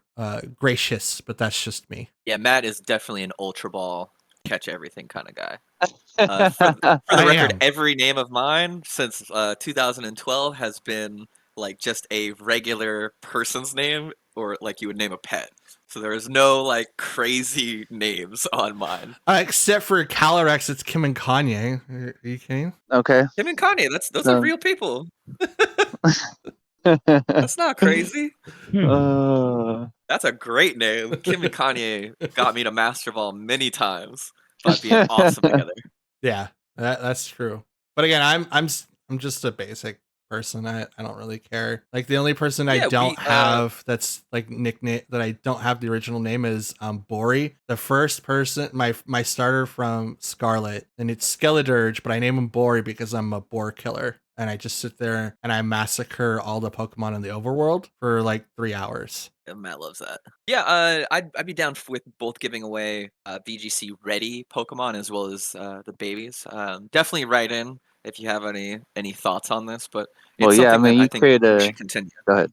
I do think it's something we should continue, is some sort of giveaway to the people who stick it out with us. The babies allow for more people to get them. Because it's way easy to give out like 60 or even 100 babies rather than like 100 level 100s. Yeah, for sure. So my thought is like if we do the babies thing, then we could make it into like a number for like a participant, like a limited release for like different type of products. So it'd be like, oh, we got like 200 of these. The first 200 gets this, and then once they're gone, type of deal.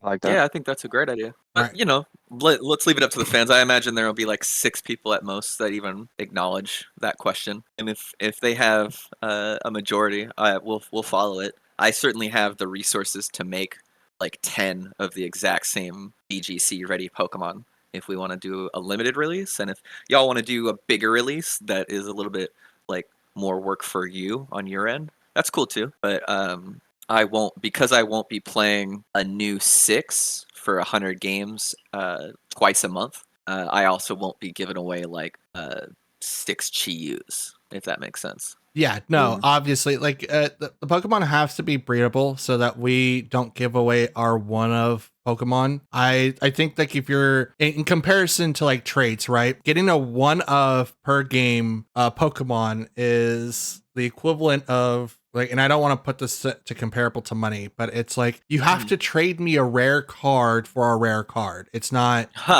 it's not walking into like a Yu-Gi-Oh tournament like, hey, I got this sacred rare Karibo, I want your sacred rare Blue Eyes White Dragon. Like that's equivalent enough to where they're rare enough to where they make the trade. I think for a 1-game Mon, I think that is going to be like a tournament winning thing. And I think that could be something that we do too as a community of having like hey, we're going to Team Unconventional tournaments. Yeah. And like they may not win CP, we may not win like money but it would be kind of cool to see who the top person is playing these games, and the top person gets a choice, and it could be one of these Pokemon. And then if they win like a certain amount of times, they get one of these Pokemon, but they're shiny. Or we could also do, hey, win one of these Pokemon and they're shiny. So it's like, obviously we'll have them prepared, but you play the tournament for the shiny Pokemon. The winner gets the shiny Pokemon. Everyone else gets to compete. Yes. Yeah, I like that. That's dope. Yeah. In-season tournament. I'll be a very clear listener. If you guys all decide that you are comfortable with one giveaway, like one person gets it, I'll throw in the Pokemon, because I literally have duplicates of every Pokemon save Ogerpon at this point, and it's a matter of time before I have that. Yeah. What about So I have so many Heatran. That's not what you said. Yeah, I need a Heatran. I need Farigiraf. I need Heatran. I need a Farigiraf, bro. Don't give my stuff away. I got those for you. Don't worry about that. Yeah, I have extras in 3 games on Heatran that I haven't caught. Nice. Briefly, do you have the team that you're gonna run? Like, because you're running a different team before the next regionals, and you're kind of focusing on not prepping for a regionals team. Who are you when you get back into online play, Matt? Who are you playing like coming up for the regional?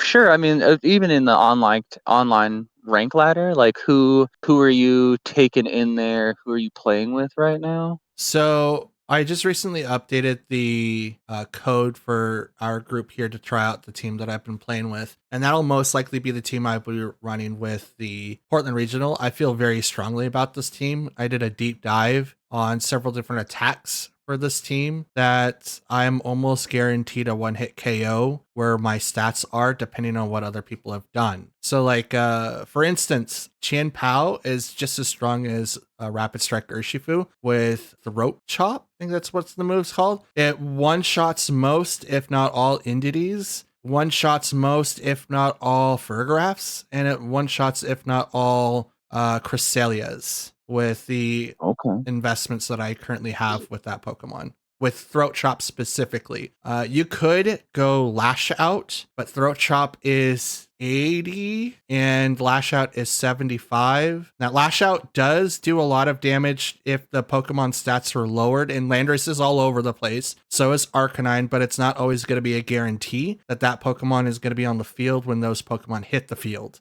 So, which is why I do Lash Out more. Yes. I'm looking at the team that you just shared, and it has Sucker Punch. It doesn't have Lash Out. Right. I'm still working on it. It hasn't been updated, but I have been doing testing on top of that. That's just stage 2. I'm currently working on stage 3. Terra Blast has got replaced for Sacred Sword, and you guys haven't got that yet. Yeah, what the heck? I'm still working on it. Updated. Yeah, I know. You just updated it. Yeah, like I'm like I didn't want to like. Oh yeah, put us on the same path as you. Hey! I'm testing. I want to make sure I get everything right. You guys giving me grief over here. Come on. No. I think Lash Out's an excellent choice. I really like the interaction it has with Intimidate. Same. Like I do like it with it as well. But I'm thinking more Throat Chop only because the fact that Ursulina likes to do hyper voice, and Sylveon likes to do hyper voice. Fluttermanes have now come up Terra normal with hyper voice, and Fergraph now does it. So it's like so many people are using hyper voice because it is 10 points higher than Dazzling Gleam, and it does a lot of damage. So yeah, the trade-off is you don't super affect anything with it. I like both moves a lot. I'm a big fan of spread moves in general, especially if they're 100% accurate. Yeah. I have been playing around with Tornadoes, having Rain Dance again. While I do miss Protect, it does have its high points, but I also find myself like helping out my opponent quite a bit if they have Tornadus as well. So that's why you guys are on stage 2 testing and I'm on stage 3 and I just haven't updated it yet. I wanted to give you guys a couple of days to figure that one out. But yes, the next, because I will be doing 2 teams this season. Second team is more of a trick room variant. I'm having a hard time building that one because it's like there's so many counters to it, so many, and I don't know what I could do to maybe prevent it. I'm afraid that it's gonna flop before it even gets anywhere, and I'm gonna have to make all the changes again, especially since I'm running out of fresh start mochis. So resetting Pokemon for me has been becoming quite the chore, and I'm trying to not reset as often as I have to. Moves I'm okay with, but stats are draining me considerably. And I'm, again, not only am I the board killer, but I am like the team supplier, and I have like thousands upon thousands of items, and I'm literally running out just doing my own team. So funny. Yeah, you gotta do some Ogreassen. I think that's what we're gonna do after we're done recording for a couple rounds. See how far we can get in hard mode.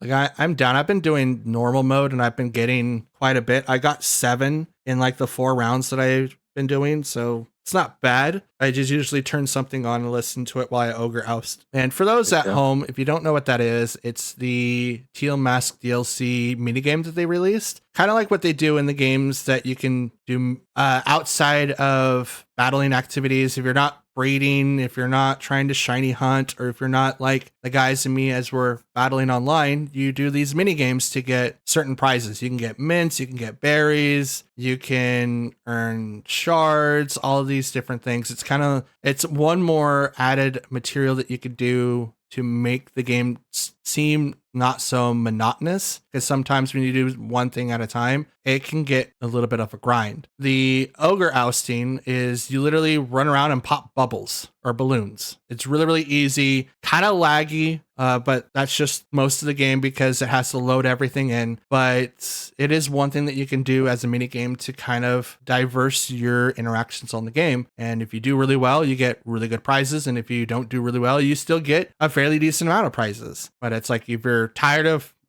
Terra battles, you're tired of battling online on the ladder, and you're tired of battling the ace tournaments that you get at the end of the game, and if you're tired of, doing what I do, which is send, your Pokemon out there and just knock out a bunch of people and get their candies for free, this is the one thing that you can do, and it seems like one of the better options besides buying vitamins at the store. Yeah, the mochi, which is its unique item, giving as many effort values as a vitamin, is pretty cool. But the cherry on top is certainly the first ever item that, for one resource, removes all the effort values. In Generation 8, we could exchange a certain currency to just remove it. And in all of the games, you've been able to use these berries that remove 10 at a time. But to have a singular item that takes away all of your effort values occasionally is way more valuable than utilizing berries, particularly if you're not saving in front of the auction shop and keeping your eye on the times where it will give you 94 berries at a clip. Yeah, and I have not been catching any of those, unfortunately. I usually get stuck between anywhere between 18 and like 40. It's rarely that it's like 90 something. Which is still considerable. At 18, that's almost a full stat if you are a player that enjoys to do 252 kind of spreads. If you diverse a lot, it's honestly often it's enough to take a whole Pokemon stat if you're heavily diversifying in your effort values. Yeah. The fun aspect of the game, and the Ogreassen is probably one of the more welcome add-ons I've seen in a while. Yeah, because it's just good, clean fun. Yeah, and everyone unlocks it. Like if you go with someone that already has them all, and you haven't beat a certain stage, they could take you in, and then you can just play and complete it, and it unlocks for you automatically. So that's dope. I didn't have hard mode unlocked, so it was really, really easy to get it unlocked with 3 people on normal. Certainly. Most certainly. Yeah. I think I was the first one to get hard mode, and I by the skinny of my skin teeth did I unlock hard. It's amazing once you get 4, even 3 people, and I'm excited to try 4. if you're listening, definitely tell us how you like to off the ogres if you do it, and like what your strategy is, because it's still pretty new. Everybody's kind of coming up with ideas of their own. Yeah, for sure. But I think I've exhausted all of the discussions that I have. What about you guys? Do you have anything else to add? Let's see. Hey, Mike, are you gonna play VGC sometime, or are you gonna like roll to competitions and cosplay with me, or I will not be playing VGC, no. are you gonna roll to some I might. competitions and cosplay with me? I might. Awesome. All I right. might I do. also think you might. That's something I might do. Oh, Cosplay. like if I harp on you and I beg, does No. that make it more appealing, or No, it just makes me look silly. what about just the begging part? I'll beg. No, I don't mind. Dang, I don't. it's I worth a don't try. give in. I don't give in to peer pressure. It's worth a try. When it comes to VGC, he doesn't give into peer pressure, but I think, yeah, I think everything else goes. I don't think so, sir. I don't know what you're talking about. Just the Uh, Bory hoping- squad on Star Wars. I don't know. on Hey, On- that wasn't I peer would- pressure.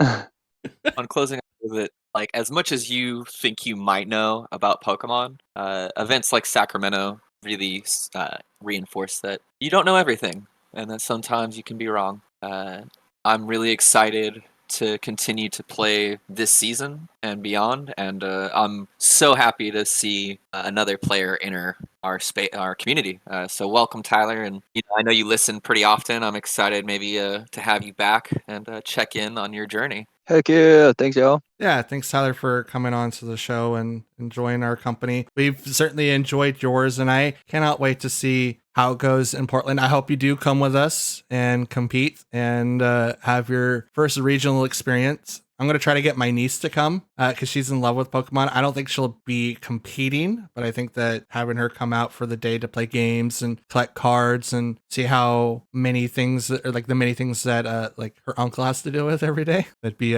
Yeah. awesome. Make a family day out of it. But yeah, if that's everything we've got for today, I'm gonna go ahead and do the closing things. You guys don't Don't we have fan mail? oh, we do have fan mail. Thank you for reminding me, Mike. Ooh.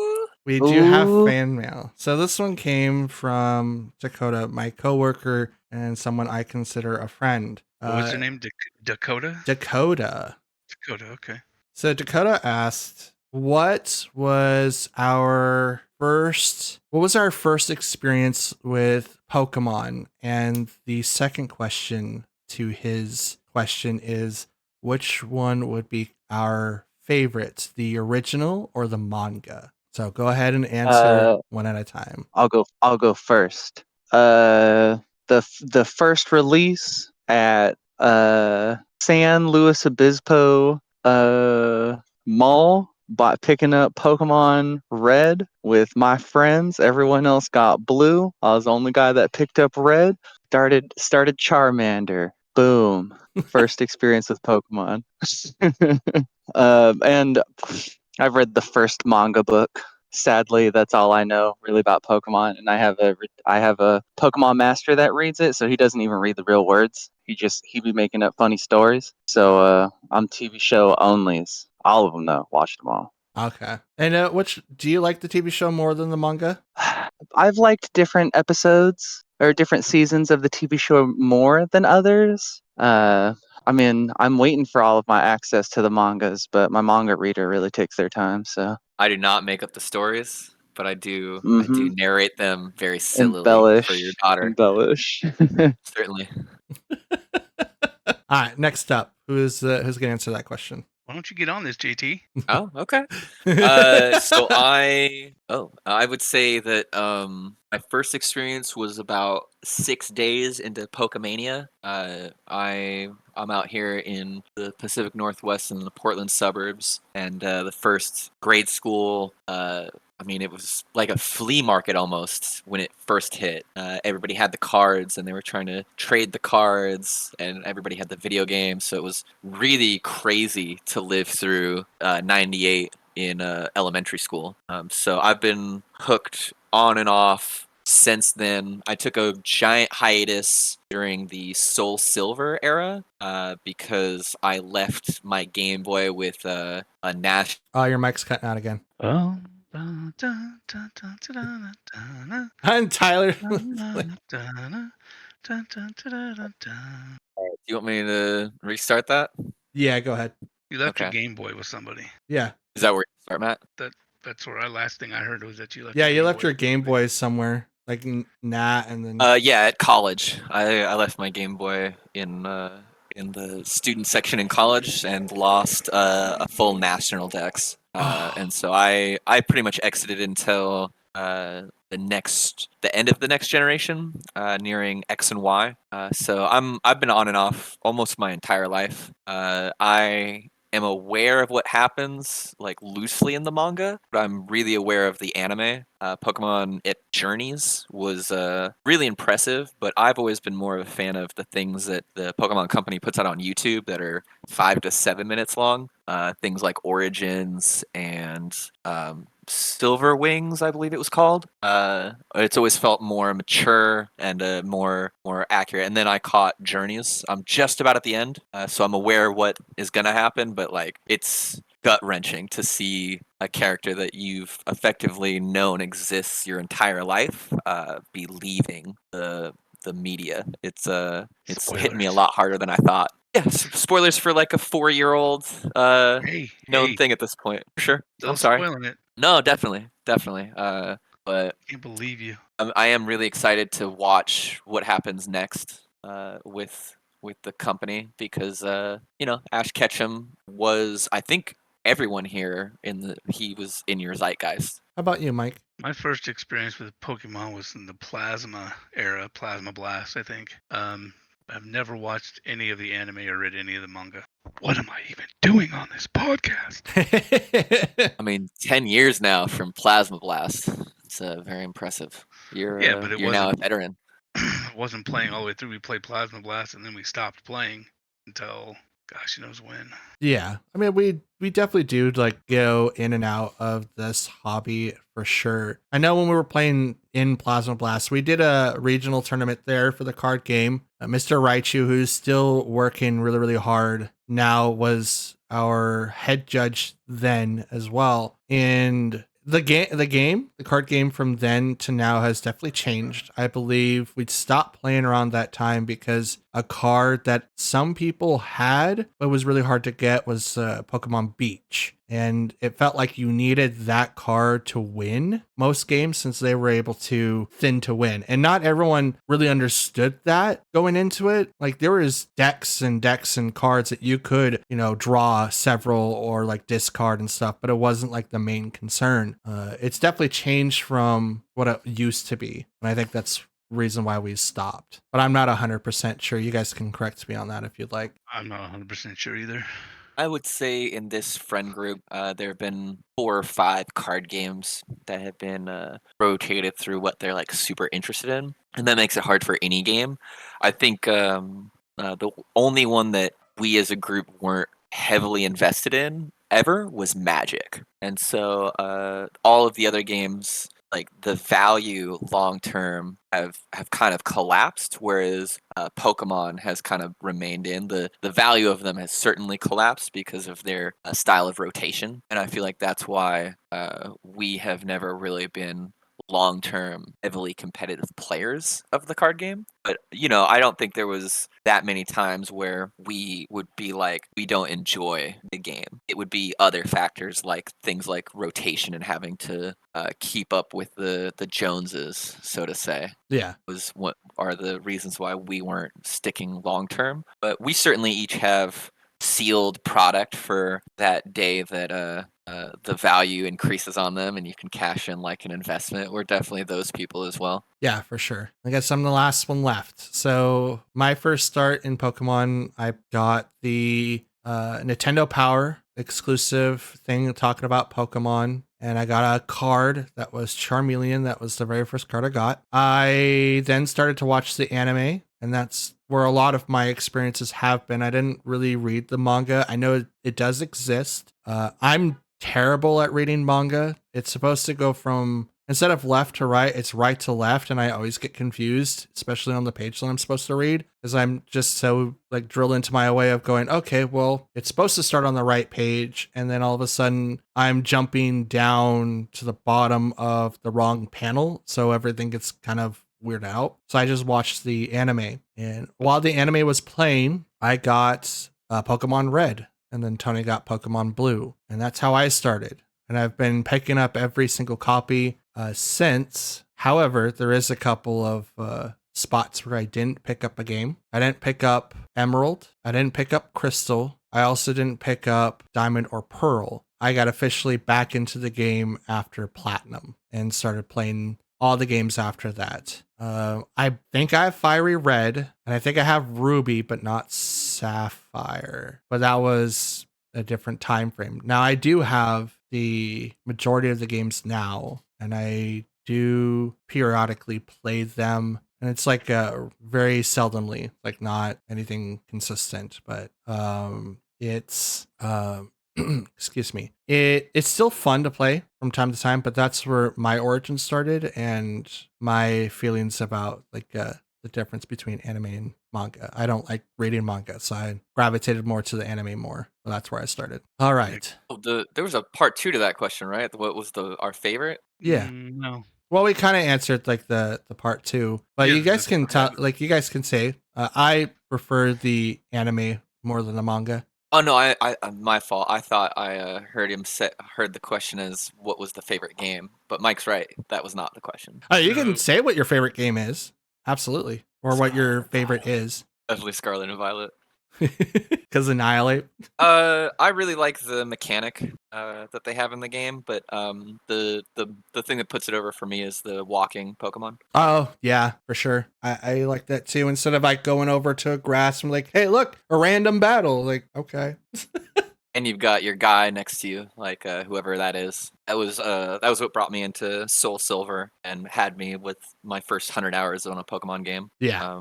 And so that's, I would say, probably despite all of the bugs and negative press about like its graphics, I would say it's the most ambitious jump from one to another, and so it's my favorite. Yeah, I can agree with that. Mike, do you have a favorite? Not really. Nah. Okay. They're all fine. They are all fine. How about you, Matt? My favorite game of all time is Gold. I like Gold. Typhlosion's Cyndaquil is like my boy. I like Typhlosion. It also introduced not only 2 legendaries, but we got the legendary dogs, which were in 2 different sets of movies. So that was dope.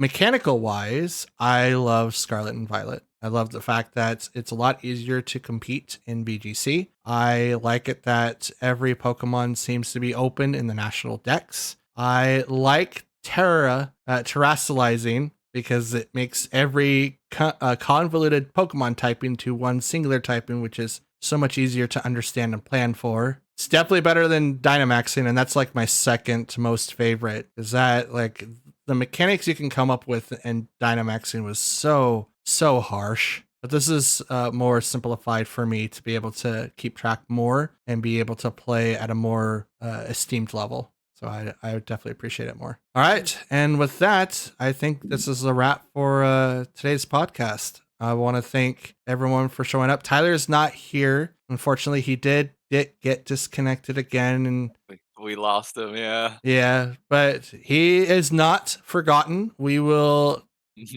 get his Pokemon that he needs for the Portland Regional, and hopefully he gets some really good testing in. But that's it. I want to thank you guys for hanging out, and thank you for allowing us to have a brief, long hiatus. It's been a very, very rough time, and the podcast schedule now is going to be Saturdays instead of Thursdays. I need time to be able to edit stuff, and we will try to do weeklies, and we're going to have a little bit more of a laid back podcast. So JT and Mike, thanks again for joining me. It's not over. It's not over. It's not over. It's not over. What do you want to do? I got to shill, man. Well then chill, man. You got it. Thank you for listening. Dakota, thank you for your wonderful question. If you have questions, please go ahead and leave them in the comments. If you're listening on YouTube, make sure you like and subscribe. If you're listening on Spotify, thanks. Just thank you so much, my peasants, for listening. We've missed you. I've missed you so much. Stay humble, my friends. Stay humble. Thanks for listening. Thanks for watching, and we'll see you all next week. Have a good one.